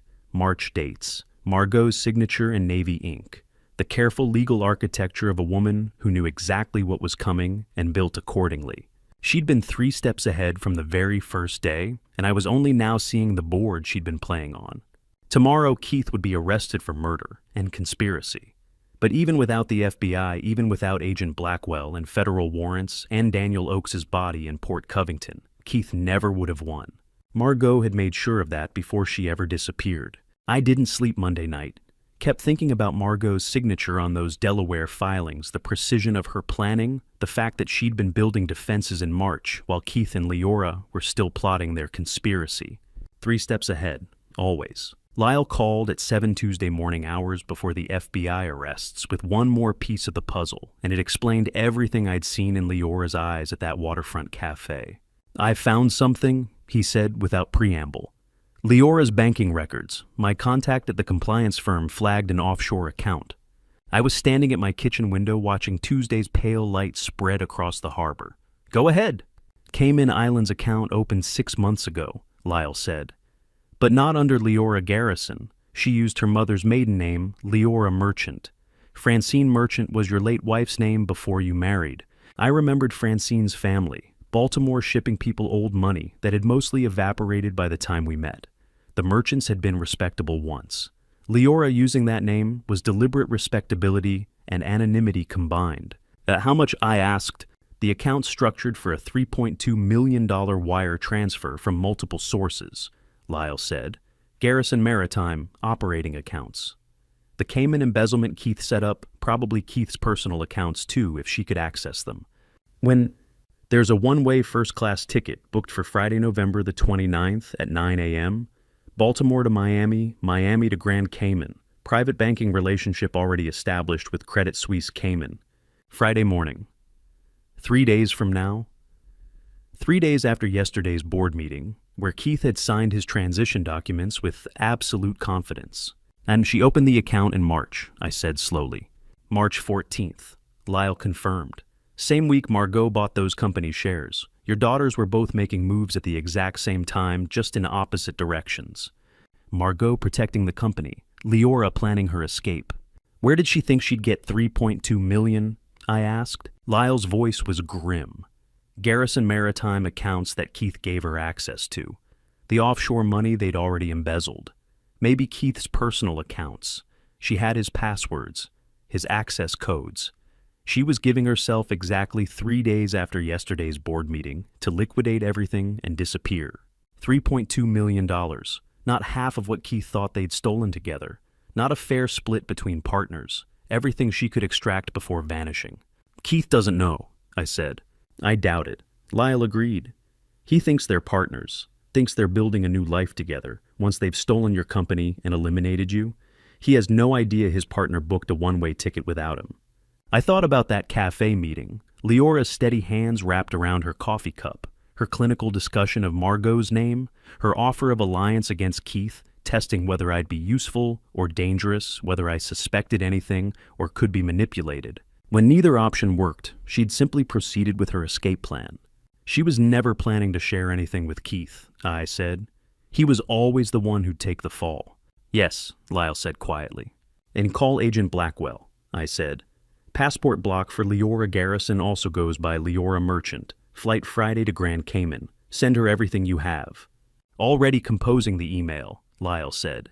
But Eugene, this changes the whole picture. Keith's greedy and violent, but Leora orchestrated this. She pushed him to embezzle to murder Daniel Oakes to poison you, all while planning to take the money and run. One-way ticket, no return, no Keith, no sister, no father, just Leora and money and a Cayman Islands beach where nobody would ask questions about a woman named Merchant with $3 million in Credit Suisse. Keith thought he was using her, I said. He had it backwards the entire time, Lyle confirmed. I hung up and stood at my kitchen window watching cargo ships move through the channel. Tuesday morning in Baltimore. Somewhere in this city, Keith Brennan was waking up, believing he'd taken control of Garrison Maritime yesterday, believing he'd won. Somewhere else, Leora was probably reviewing her flight confirmation, checking her Cayman account balance, counting down the days until Friday when she'd board that plane and leave her co-conspirator to face federal murder charges alone. And in 3 hours, FBI agents would arrive at both their doors with arrest warrants. My phone rang again 30 minutes later. Agent Blackwell. Passport block confirmed, she said. Leora Garrison and Leora Merchant both flagged. TSA Customs State Department. She won't be boarding any flights domestic or international. And thank you, I said. Your lawyer sent me the banking records. Agent Blackwell continued. This supports premeditated conspiracy. Leora established her exit strategy 6 months before the murder, which proves long-term planning, not crimes of passion. The U.S. attorney will love this. When do you execute the warrants? I asked. Simultaneous at 10 a.m., Agent Blackwell said. Keith Brennan at his residence in Roland Park. Leora Garrison at her condo in Harbor East. Baltimore PD providing backup. Both will be arraigned this afternoon. 3 hours. I thought about that cafe meeting again. How Leora had tested me with her concerned sister act, calculated whether I'd be useful or dangerous. She'd looked at Keith the same way from the beginning, not as a partner, but as a tool disposable once he'd served his purpose.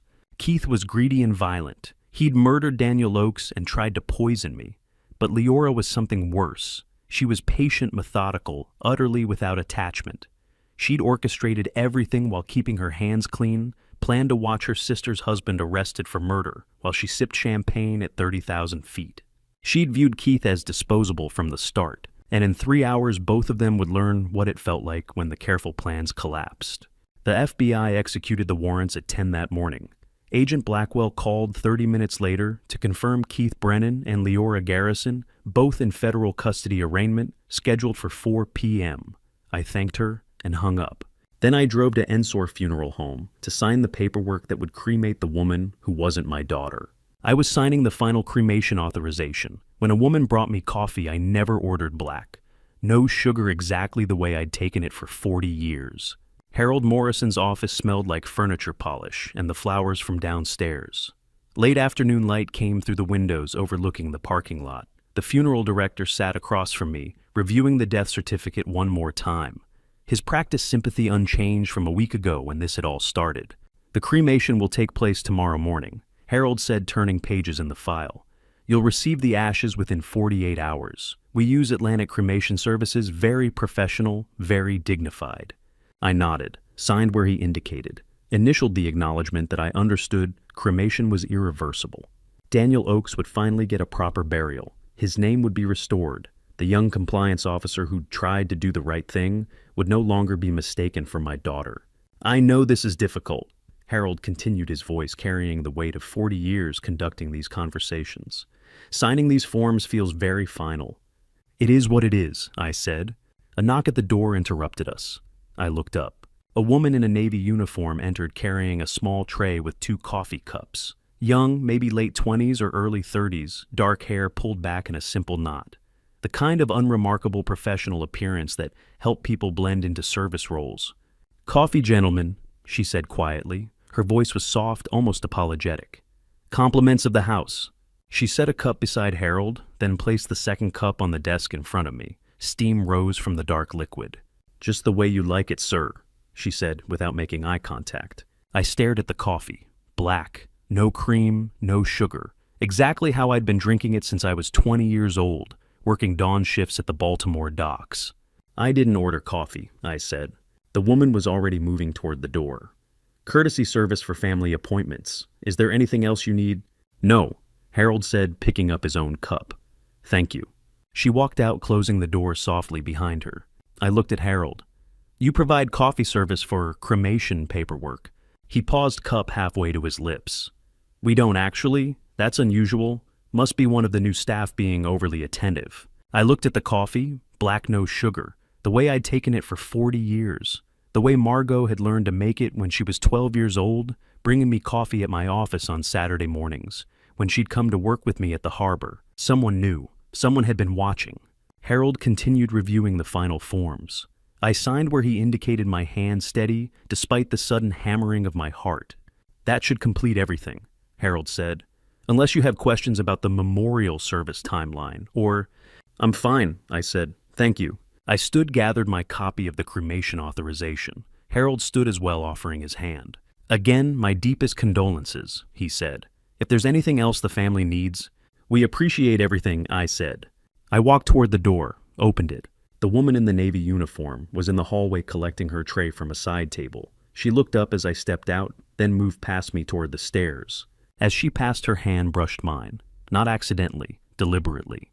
Her index finger pressed against my palm, once, firm, unmistakable. The gesture lasted maybe half a second, but I felt it like an electric shock through my entire body. One press, one firm pressure of her index finger against the center of my palm. A signal we'd created when Margot was 6 years old, terrified of thunderstorms, crying in her bedroom at 2 a.m. while lightning split the sky over Baltimore Harbor. I'd held her hand and taught her our code. 1 press, I'm okay. 2 presses, come find me. 3 presses, danger. She'd used it through childhood, through teenage years when she was out late and wanted me to know she was safe without speaking in front of friends. Through college when she'd signal across crowded rooms that she was fine, that I didn't need to worry. We hadn't used it in years, not since she'd grown up, taken over the company, become the capable executive who didn't need her father's protection anymore. But I knew that touch. I'd taught her that touch 30 years ago. My breath caught. The woman continued down the hallway without looking back. Navy uniform, dark hair, unremarkable appearance designed to blend in to be forgotten the moment you looked away. But that touch, that deliberate pressure against my palm, was unmistakable. Harold stepped out of his office behind me. Mr. Garrison, are you all right? I turned. Yes, fine, just needed a moment. Of course, he said. Take all the time you need. I watched the woman descend the stairs and disappear into the first floor of the funeral home. Saw her Navy uniform vanish around the corner. That finger signal, 30 years old, from bedtime stories and scraped knees and her first day of kindergarten, when I'd squeezed her hand 3 times for danger, before she walked into that classroom alone, told me everything I needed to know. My daughter wasn't just alive. She was here. She'd brought me coffee exactly the way I liked it. She'd delivered our childhood signal in a crowded funeral home, where Harold Morrison stood 15 feet away, completely oblivious. Margot had been watching me this whole time. Through the funeral, through the investigation, through Keith's board meeting, and Leora's cafe performance. She'd been close enough to bring me coffee while I signed papers to cremate someone else's body in her name. I walked down the stairs and out into the November afternoon, got in my car, sat in the Ensor Funeral Home parking lot with my hands on the steering wheel. Keith and Leora were in federal custody. Daniel Oakes would get his name back. The company was protected by Delaware corporate filings Margot had arranged in March. And my daughter had just told me in a language only we understood that she was okay. I drove home from the funeral home with Margot's signal burning in my palm. 1 press, I'm okay. She was alive, she was close, and she was still orchestrating. Before his arrest, Keith had scheduled a second board meeting for Tuesday morning at 9, a final asset transfer to lock everything in he'd announced to the board on Monday. I was already seated when his attorney Philip Morse opened the session at 9 sharp. I said I'd be there. The boardroom at 2 o'clock Wednesday afternoon held 13 people, 200 pages of documents, and 1 perfectly laid trap. Keith stood at the head of the table in a charcoal suit that probably cost what I had earned in my first year at the docks. Leora sat 3 seats down, black dress, diamond earrings, the picture of composed family support. Board members filled the other chairs. Faces I'd known for years, people who'd built careers at Garrison Maritime. Lyle sat beside me at the far end of the table. His leather briefcase rested against his chair leg. He'd brought his notary seal. We were ready. Philip Morse, Keith's corporate attorney from Morse and Associates, sat directly across from Keith. Mid-50s silver hair, the kind of meticulous document reviewer who prided himself on catching fine print. He'd brought his own briefcase full of files. "Thank you all for coming," Keith said, his voice carrying that practiced confidence of a man who believes he's already won. "I know these past weeks have been difficult. Losing Margot was devastating for all of us.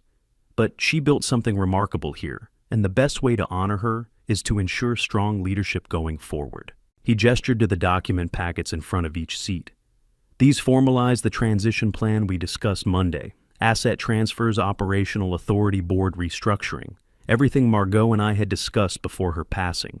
Lies all of it, but I sat quietly looking defeated exactly as we'd planned." Eugene, Keith said, turning to me with patronizing sympathy. "I know this is hard for you, letting go of what you built, but Margot trusted me to carry this forward. I hope you can too." "Just want to get this over with," I said. Keith smiled. "Of course.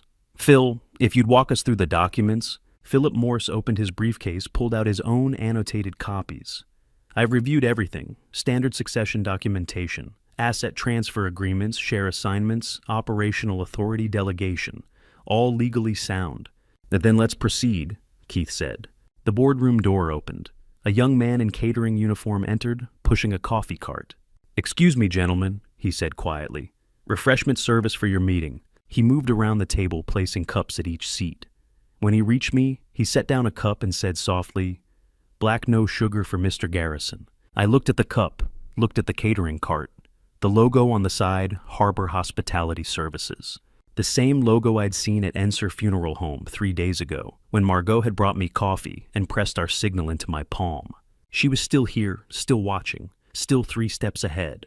The young man finished distributing coffee and left, closing the door behind him. "Where were we?" Keith asked. "Signature pages," Philip Morse said, flipping through his packet. "Mr. Brennan, you'll sign first as transferee. Mr. Garrison signs opposite as transferor, board member's witness." Keith pulled out an expensive pen, started signing pages without reading them, confident, rapid signatures on page after page. "No need to reread what Phil already vetted," Keith said, glancing at me. "Let's finish this." "Take your time," I said mildly. "Want to make sure everything's correct." Keith kept signing, page 1, page 2, page 3. Lyle watched with the careful attention of a lawyer who knows exactly what's coming. Keith signed page 7 without hesitation, pushed the packet across to me. I signed opposite each of Keith's signatures, witness signatures, not transfer, just witness to Keith's own commitment. Philip Morse collected the documents when we finished, started reviewing the signature pages one more time, his lawyer's instinct for final verification. He reached page 7. His face went white. "Keith," he said quietly. "Stop." "What?" Keith was already reaching for his coffee. "At page 7. Philip's voice was strained. "This isn't the asset transfer clause." "What are you talking about?" Keith grabbed the packet, flipped to page 7, started reading. The color drained from his face. "That's impossible," he said. "I read every page yesterday. This isn't—" "It's a durable power of attorney," Philip said, reading over Keith's shoulder. "Granting Eugene Garrison complete control over your personal assets effective upon signature. You just signed away authority over your bank accounts, your properties, your investments, and spouse." "This is fraud," Keith interrupted, standing abruptly. "Document swap. Eugene, you signed what was in front of you today," I said calmly. "Not yesterday. Document swap works both ways, Keith." Lyle stood, pulled his notary seal from his briefcase. I witnessed the signature. Keith Brennan of sound mind signing a durable power of attorney to Eugene Garrison. All legal, all binding. Keith stared at the document in his hands, then at me, then at Philip Morse.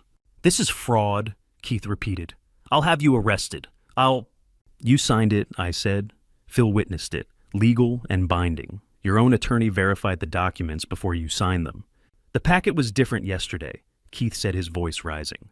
"Someone switched—" "Prove it," I said.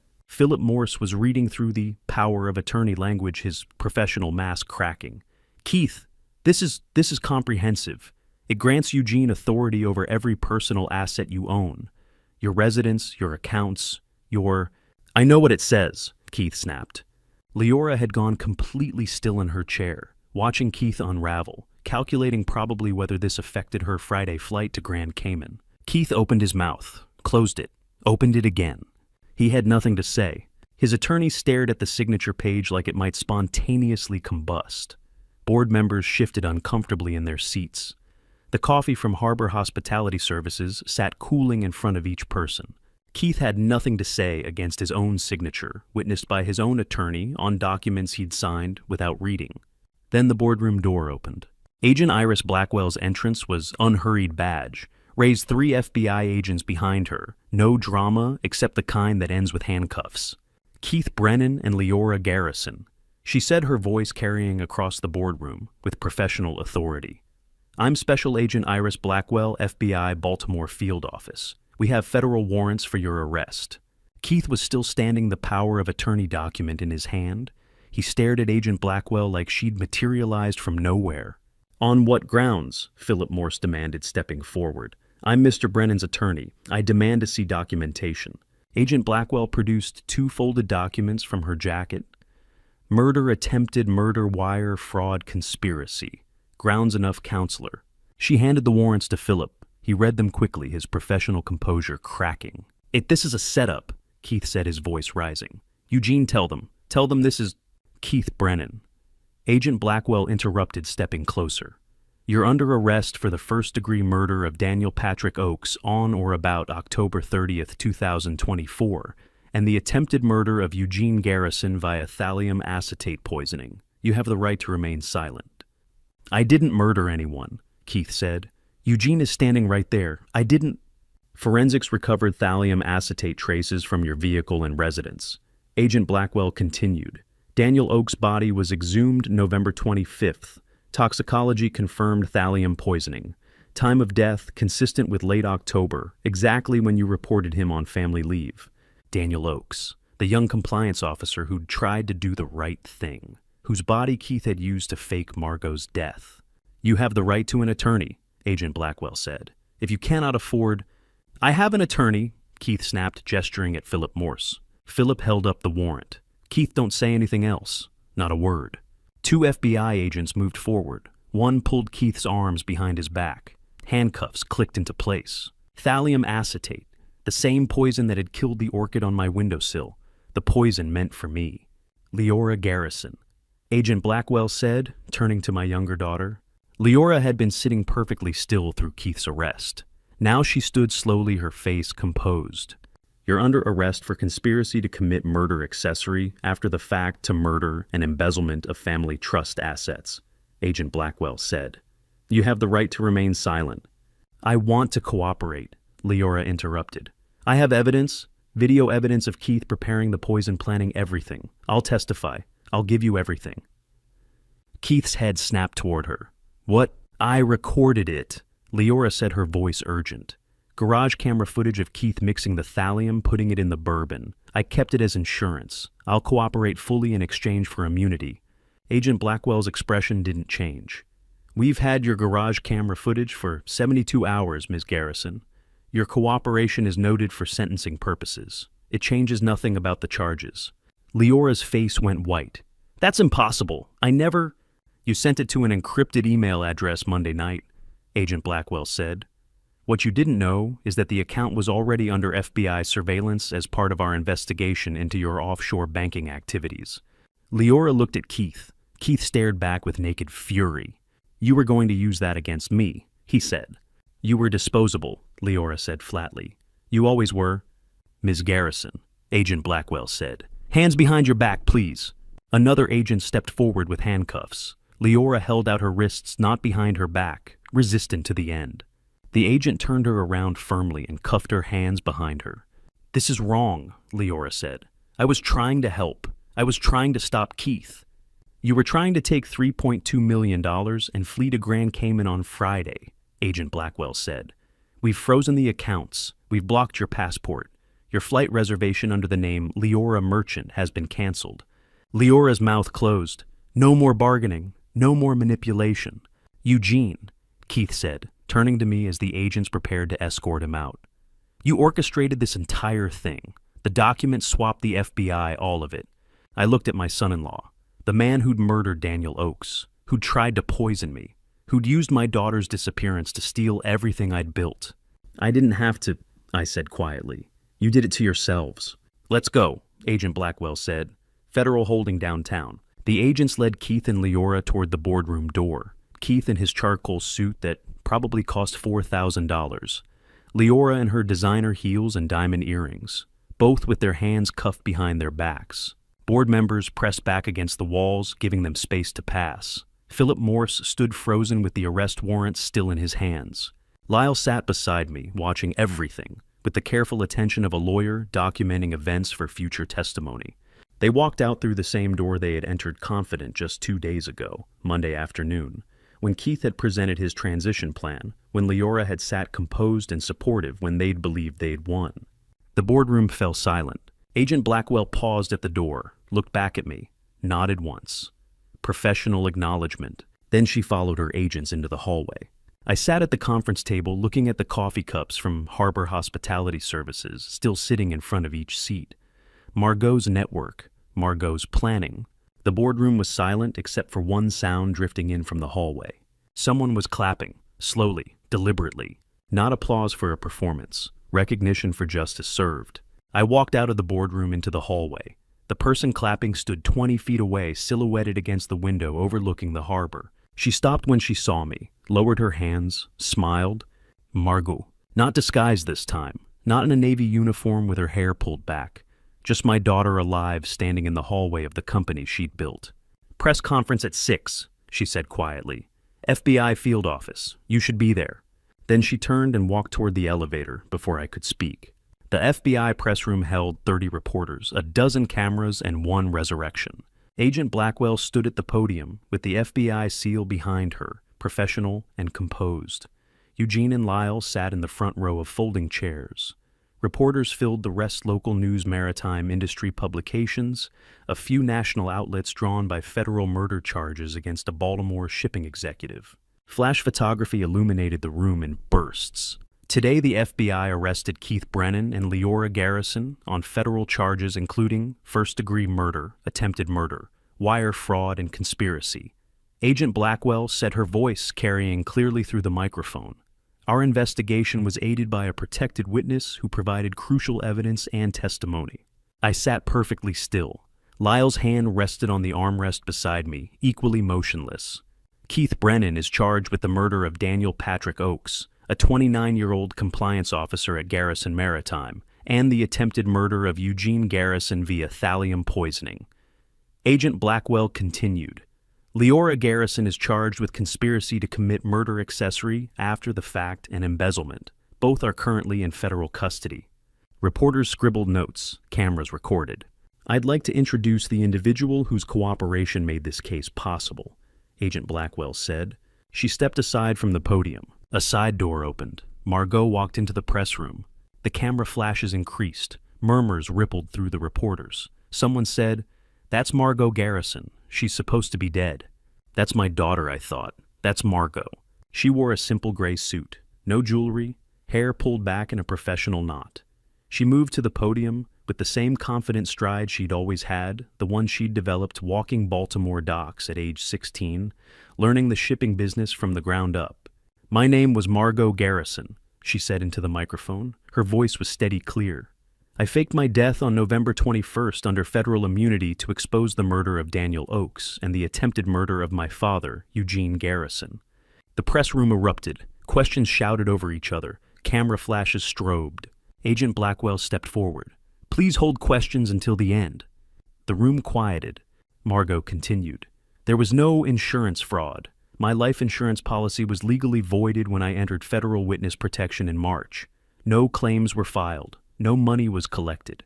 How does a daughter explain to her father why she let him believe she was dead for 6 days? How does she stand at a podium and describe faking her own funeral with the same professional tone she used for quarterly earnings reports?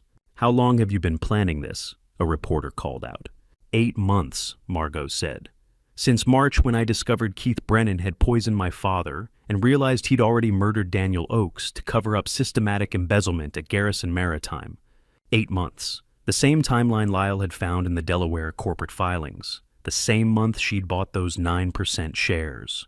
Dr. Cassius Mercer, a retired pathologist and family friend, assisted with medical documentation under FBI supervision, Margot said.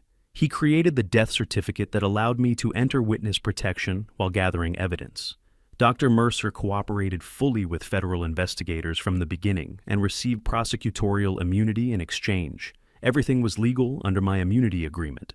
Dr. Mercer, the name I'd recognized on that death certificate, the man who'd signed Margot's fake paperwork and made it official.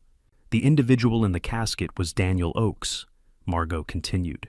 "Keith Brennan murdered him in late October and stored his body in refrigeration at Port Covington. The FBI has recovered Mr. Oakes's remains and notified his family in Oregon. I thought about Daniel, 29 years old, tried to do the right thing, murdered for discovering the truth. Garrison Maritime has been legally dissolved," Margot said. "All assets have been transferred to Garrison Harbor Group, LLC, owned solely by my father, Eugene Garrison. Keith Brennan and Leora Garrison have no claim to any company assets or properties." She looked directly at me when she said it. Direct eye contact. Professional. Like delivering a status report. "The FBI has surveillance footage, financial records, toxicology evidence, and my testimony," Margot said. "Keith Brennan and Leora Garrison will face trial for murder, conspiracy, and fraud. This case is airtight." A reporter raised her hand.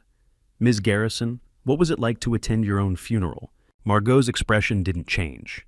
"I won't be taking questions. Thank you." She stepped away from the podium. Agent Blackwell moved back into position to field the barrage of questions that followed. Margot walked toward the side exit, passed within 5 feet of where I sat. Didn't stop, didn't look at me again, just kept walking until she disappeared through the door. Lyle leaned close. "She looks like herself again," he whispered. I watched the door close behind my daughter. She looked like herself. Lyle's words stayed with me. The same face, the same stride, the same confident delivery. But something had changed.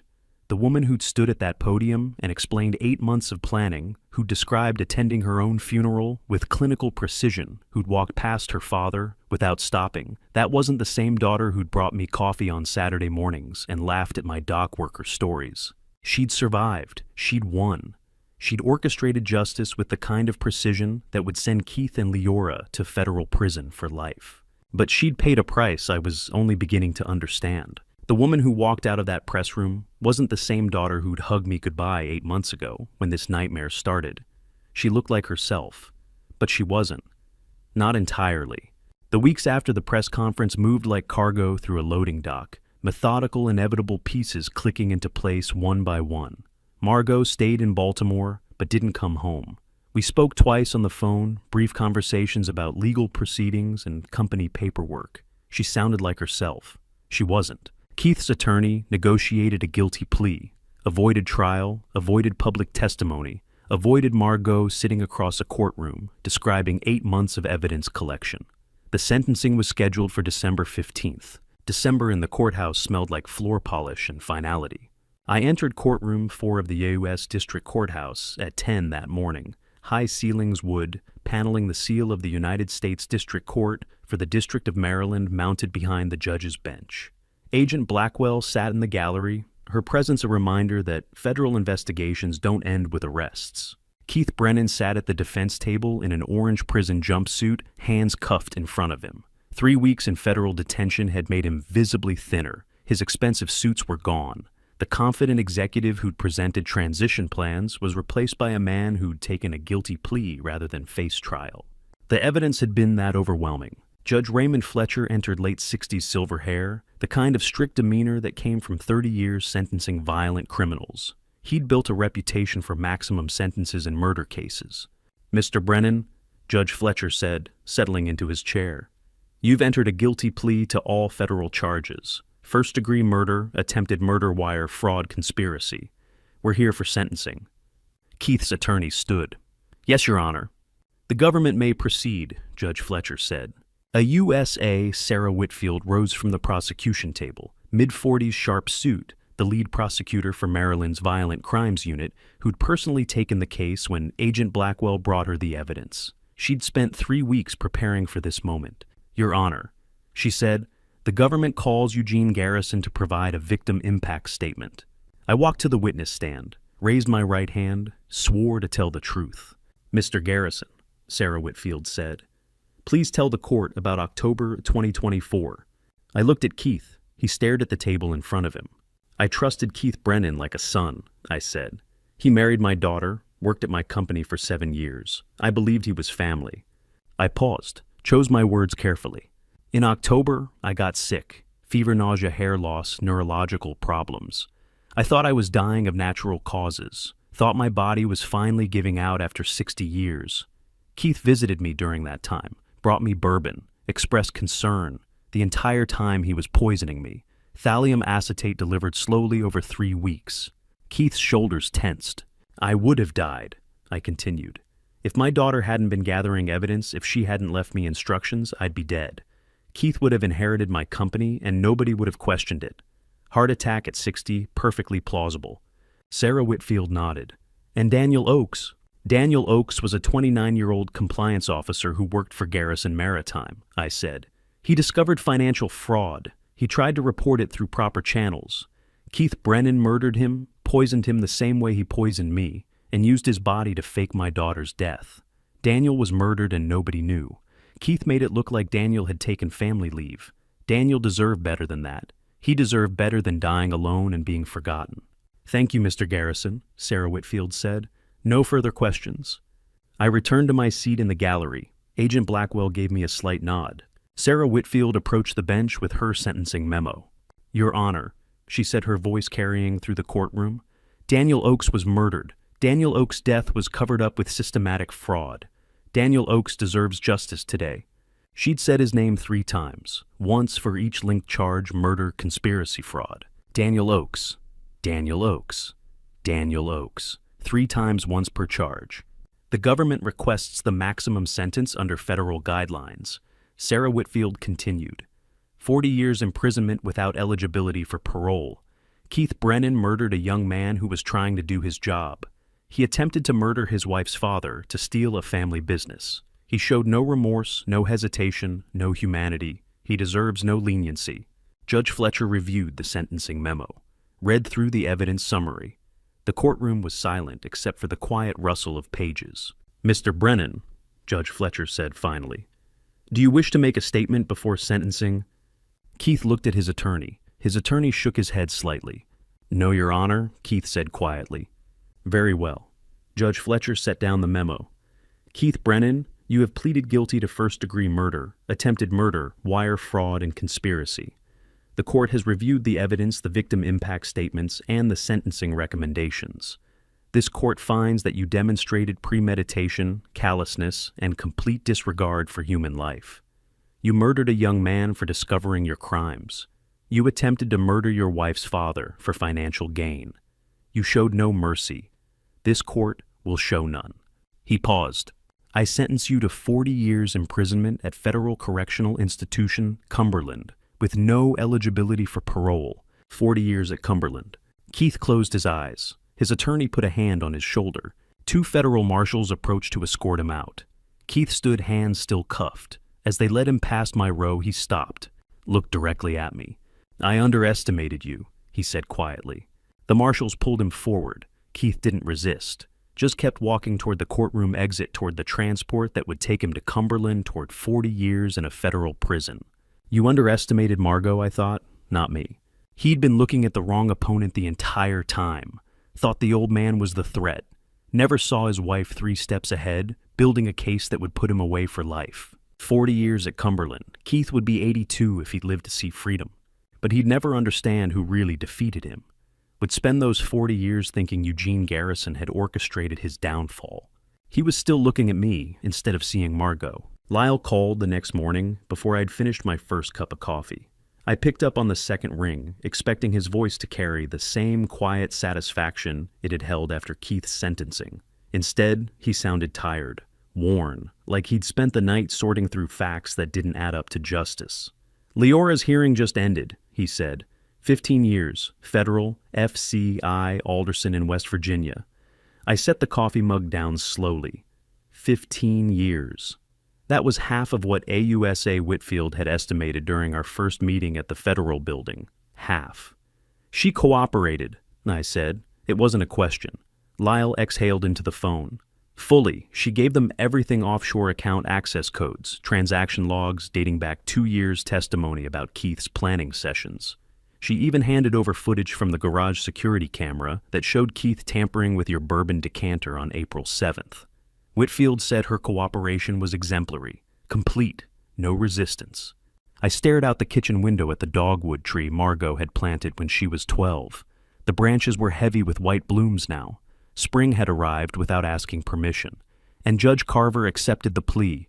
Judge Harriet Carver, Lyle confirmed. She went through the cooperation agreement line by line, acknowledged Leora's assistance in building the case against Keith. Then she gave her 15 years anyway. Said cooperation doesn't erase conspiracy to commit murder. Murder. The word still landed like a fist. My younger daughter had sat in our family kitchen and listened to Keith plan my death. She'd known about the thallium acetate. She'd known about the dosage schedule. She'd said nothing, done nothing. Chosen Keith over her own father. What kind of cooperation makes up for that? How did she look? The question surprised me. I hadn't planned to ask it, didn't want to care. But some part of me, the part that used to read bedtime stories to a 5-year-old with pigtails and scraped knees, needed to know. Lyle hesitated. When he spoke again, his voice was quieter. "Small," Lyle said. "She looked small, Jean. They brought her in wearing the orange jumpsuit from pre-trial detention. No makeup, hair pulled back. She cried when Judge Carver read the sentence, but she didn't make a sound. Just sat there with tears running down her face." I closed my eyes, tried to picture the daughter I'd raised, tried to reconcile that little girl with the woman who'd chosen wealth over family. The math didn't work. It had never worked. Whitfield spoke for 20 minutes, Lyle continued. Detailed every piece of cooperation Leora provided, every password, every offshore shell company structure, every recorded conversation with Keith that proved premeditation. She painted Leora as someone who made a catastrophic choice but ultimately chose truth. And the defense attorney was Philip Chen. Lyle said a public defender assigned after Keith's assets were frozen. He argued for 10 years, claimed Leora was psychologically controlled by Keith, a victim of coercive marriage dynamics. Judge Carver wasn't buying it. The judge told the courtroom that Leora had agency, education, resources, that choosing not to warn your father about poisoning wasn't coercion, it was complicity.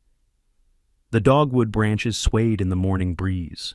I wondered if Margot was awake yet, if she'd already heard about Leora's sentencing, if she felt anything at all for her younger sister. "There's something else?" Lyle said. His tone shifted, became careful.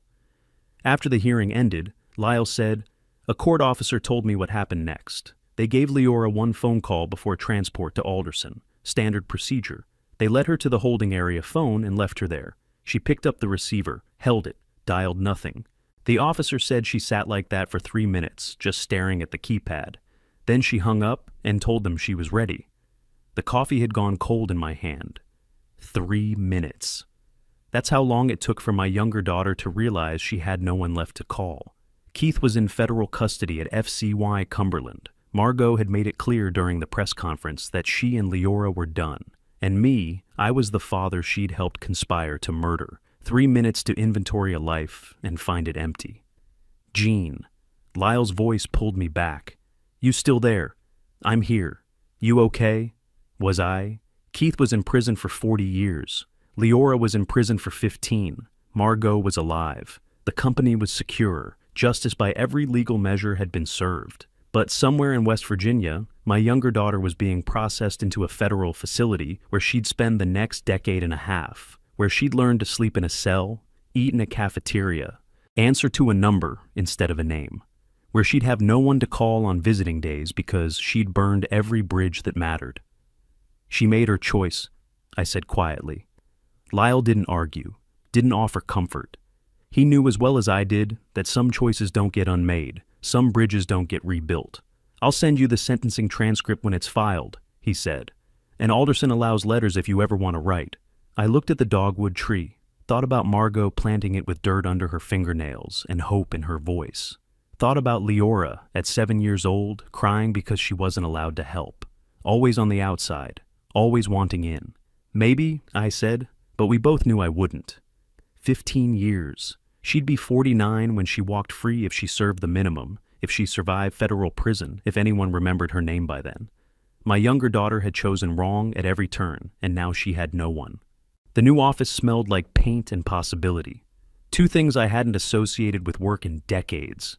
3 weeks had passed since Leora's sentencing. 3 weeks since I'd learned my younger daughter had no one to call. I hadn't written, probably never would. But I'd done something else instead.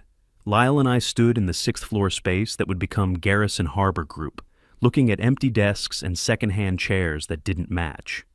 "6th floor," Lyle said, glancing at the window. Little different from the penthouse suite. I walked to the glass and looked down at the working harbor below. Longshoremen unloading containers, forklifts moving pallets, the real work of Baltimore's waterfront happening at eye level instead of far beneath me. "Better view," I said. "Can actually see people working on the docks from here." Lyle smiled, set his briefcase on what would become his desk. 8 of the old crew said they're coming back. Should be here by 9. 8. Out of 43 people who'd worked at Garrison Maritime before Keith's arrest, 8 had chosen to follow me here. The rest had scattered to competitors or retired early. I didn't blame them. Working for a company that had made national news for murder and embezzlement wasn't exactly a resume builder. The conference room was small, 1 table, 10 chairs, a whiteboard still wrapped in plastic, no mahogany, no executive leather, just clean space and December sunlight coming through windows we'd have to wash ourselves. At 9:15 they started arriving. Tom Bradshaw, dock supervisor, who'd worked for me since 1997. Maria Kellerman, logistics coordinator, who knew every shipping lane in the Atlantic. James and Patricia Holt, the married couple who'd run our client services division. 4 others' names I'd known for years, faces I'd trusted, people who'd watched the scandal unfold and decided Eugene Garrison was still worth betting on. They gathered in the conference room. Coffee in paper cups, quiet conversations dying down as I stood at the head of the table. No PowerPoint, no strategic vision deck, just me and the people who'd chosen to be here. "You could have gone anywhere," I said. "Thank you for choosing here." Tom Bradshaw, 62, gray-beard hands that still bore scars from 30 years of dock work, leaned back in his chair. "You treated us fair for 30 years, Mr. Garrison. That counts." I looked around the table, saw loyalty I hadn't earned through fear or money. Loyalty that had survived federal investigations and the humiliation of watching their employer let out in handcuffs. "This time, you're not just employees," I said. "You're partners. 10% equity split among you, equal shares." The room went quiet. Maria Kellerman's coffee cup stopped halfway to her mouth. Patricia Holt glanced at her husband. Tom Bradshaw nodded slowly. "We do this right," I continued. "Garrison Harbor Group becomes something Garrison Maritime never was honest. Small, sustainable. You'll own part of that." By 2 that afternoon, 3 client calls had come in. Small contracts, nothing like the multi-million-dollar shipping deals that used to cross my desk. A regional distributor needing container coordination. An export company looking for customs brokerage. A Baltimore manufacturer wanting logistics consultation. Together, they'd bring in maybe $40,000 over the next quarter, enough to keep the lights on and pay 8 modest salaries. Lyle and I sat by the window overlooking the harbor. The December wind made the water choppy, and gulls circled the piers looking for scraps. 35 years ago, you started with nothing," Lyle said. "Just you and a dock supervisor job. I watched a cargo ship ease into its berth, guided by a tug that looked tiny against the freighter's hull. Now I'm starting with a little more than nothing. At least I know what mistakes not to make. Think Margot will ever join the business. I'd thought about that. Wondered if my older daughter alive, vindicated free from the conspiracy that had consumed 8 months of her life, would want anything to do with the family trade. Not this one, I said. She's got her own path now. And Leora, 15 years, FCI Alderson. 3 minutes of silence staring at a phone keypad. Leora made her choice. Lyle didn't push. He knew as well as I did that some doors don't reopen. Starting over at 60 isn't starting from scratch. It's starting from scars. The office emptied by 6. Tom Bradshaw was the last to leave, turning at the door, to nod once before heading to the elevator. Then it was just me standing at the window as the sun set over Baltimore and the harbor lights began to flicker on. I'd brought paperwork home. Should have left an hour ago. But there was one thing left to do. One name that hadn't been honored. I pulled the document from my briefcase drafted 3 days ago, reviewed by Lyle, ready for signature. The Daniel Oakes Memorial Fund. $100,000 from the restructured assets designated for Baltimore Maritime Worker Safety Training. Annual scholarships in his name. A plaque at the Port of Baltimore honoring the compliance officer who'd tried to do the right thing and died for it. Daniel Oakes. His name on something that matters finally. I signed on the line marked Founder and Administrator, dated it December 18th, 2024. Set the pen down and looked out at the city I'd called home for 60 years. 60 years in this city. Still surprises me. The harbor lights reflected off black water the way they always had. Steady. Constant. Indifferent to human ambition and human failure. Somewhere out there, Keith was in a cell at FCI Cumberland. Somewhere in West Virginia, Leora was learning what it meant to have no one. Somewhere, I didn't know where Margot was building a life that didn't require faking her death to escape. And here on the 6th floor of a modest building in Harbor East, I was building something that didn't require lies to sustain. Tomorrow we'd start again. Smaller, wiser, clean. Daniel Oakes' name would mean something. Dawn at the inner harbor looked the same as it had 35 years ago, which meant either nothing had changed or everything had. I stood at the waterfront railing, watching cargo ships move through the channel with the same slow inevitability they'd always had. The same bell buoy clanged somewhere out in the bay. The same cold wind came off the Chesapeake carrying diesel and salt water and wet concrete.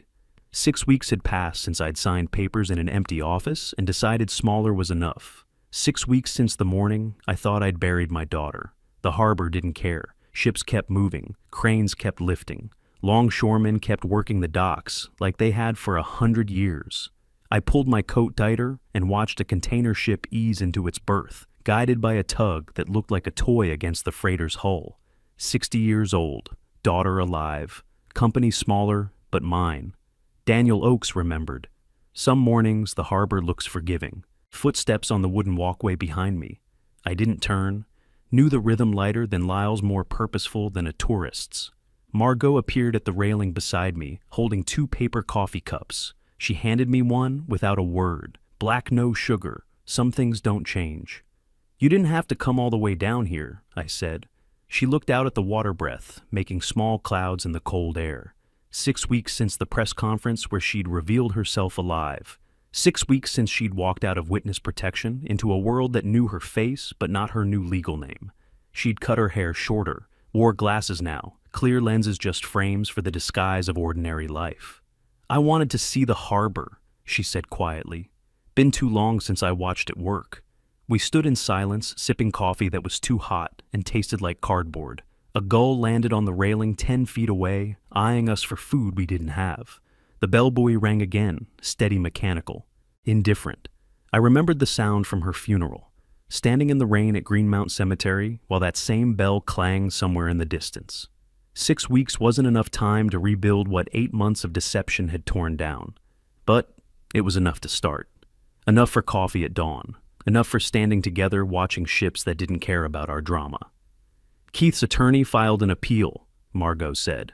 Not a question, just stating a fact the way you'd mentioned the weather. Lyle told me, I said, 40 years is 40 years. Appeals don't change that. And Leora. I took a long drink of coffee, tasted the bitterness, thought about my younger daughter in a cell at FC, I Alderson learning what it meant to have no one to call. Leora made her choice. Margot nodded, didn't argue. She understood that some bridges burn completely, that some family ties don't survive conspiracy and attempted murder, that forgiveness has limits even blood can't cross. A cargo ship passed close to Shorehorn, blaring louder than I'd expected. Margot flinched, then laughed, genuine and sudden and free. The sound echoed across the water like it used to when she was 6 years old, running on these same docks while I worked overtime shifts. "That horn startled me," she said, still smiling, still loud as ever. "Your mother used to say the harbor was too noisy for civilized people," I said. The memory came easy. My wife standing at this same railing 20 years ago, shaking her head at the diesel fumes and crane noise and constant motion of a working waterfront. She'd wanted me to take an office job, something quiet, something safe. Margot's smile softened. "Good thing we're not civilized. Just honest." Honest. The word carried weight now. 8 months of lies unraveled. A daughter who'd faked her death to expose a conspiracy. A son-in-law who'd murdered a compliance officer and tried to poison me. A younger daughter who'd chosen wealth over family and was paying with 15 years in federal prison. Honesty had cost everything, and honesty had saved what mattered. The bell buoy rang. Same sound, different meaning. At her funeral, it had marked an ending grief and loss and the terrible finality of a casket being lowered into frozen ground. Now it marked time passing, mornings arriving, the slow work of rebuilding trust, one coffee at a time. "That bell buoy rang the day of your funeral," I said. Margot looked out at the water, locating the sound somewhere past the harbor mouth. "I heard it from the FBI safe house," she said quietly. "Thought about you standing there alone. I wasn't alone. Lyle was there, and you were alive somewhere. That mattered." She turned to look at me then, eyes the same gray-green as her mother's, face that carried scars I'd never see 8 months of living as someone else gathering evidence. Knowing her father was being slowly poisoned and trusting the FBI would intervene in time. It mattered, she agreed. We finished our coffee in silence. The cargo ship that had startled her rounded the far point and disappeared into open water, heading for whatever port waited beyond. The longshoremen below moved with practiced efficiency, lifting containers that weighed tons like they weighed nothing. I'd built Garrison Maritime on hard work and loyalty. Built it for 35 years. Watched it collapse in 8 months when loyalty was purchased and hard work was cover for conspiracy. Now, I was building Garrison Harbor Group on different principles. Smaller, honest, clean. 8 employees who were partners. Clients who paid modest fees for ethical work. A memorial fund honoring a man who died trying to do the right thing. At 60, I'd learned the hardest lesson. Some things you build, some you lose. Some mornings, that's enough. The bell buoy rang one more time. Margot crushed her empty coffee cup and looked at me. "Breakfast?" she asked. "There's a diner 3 blocks from here," I said. "Best hash browns in Baltimore." We walked away from the harbor, together father and daughter, rebuilt on truth instead of secrets carrying scars that would never fully heal but had finally stopped bleeding. The cargo ship disappeared around the harbor point. The bell buoy rang one more time. Margot's hand was warm around her coffee cup.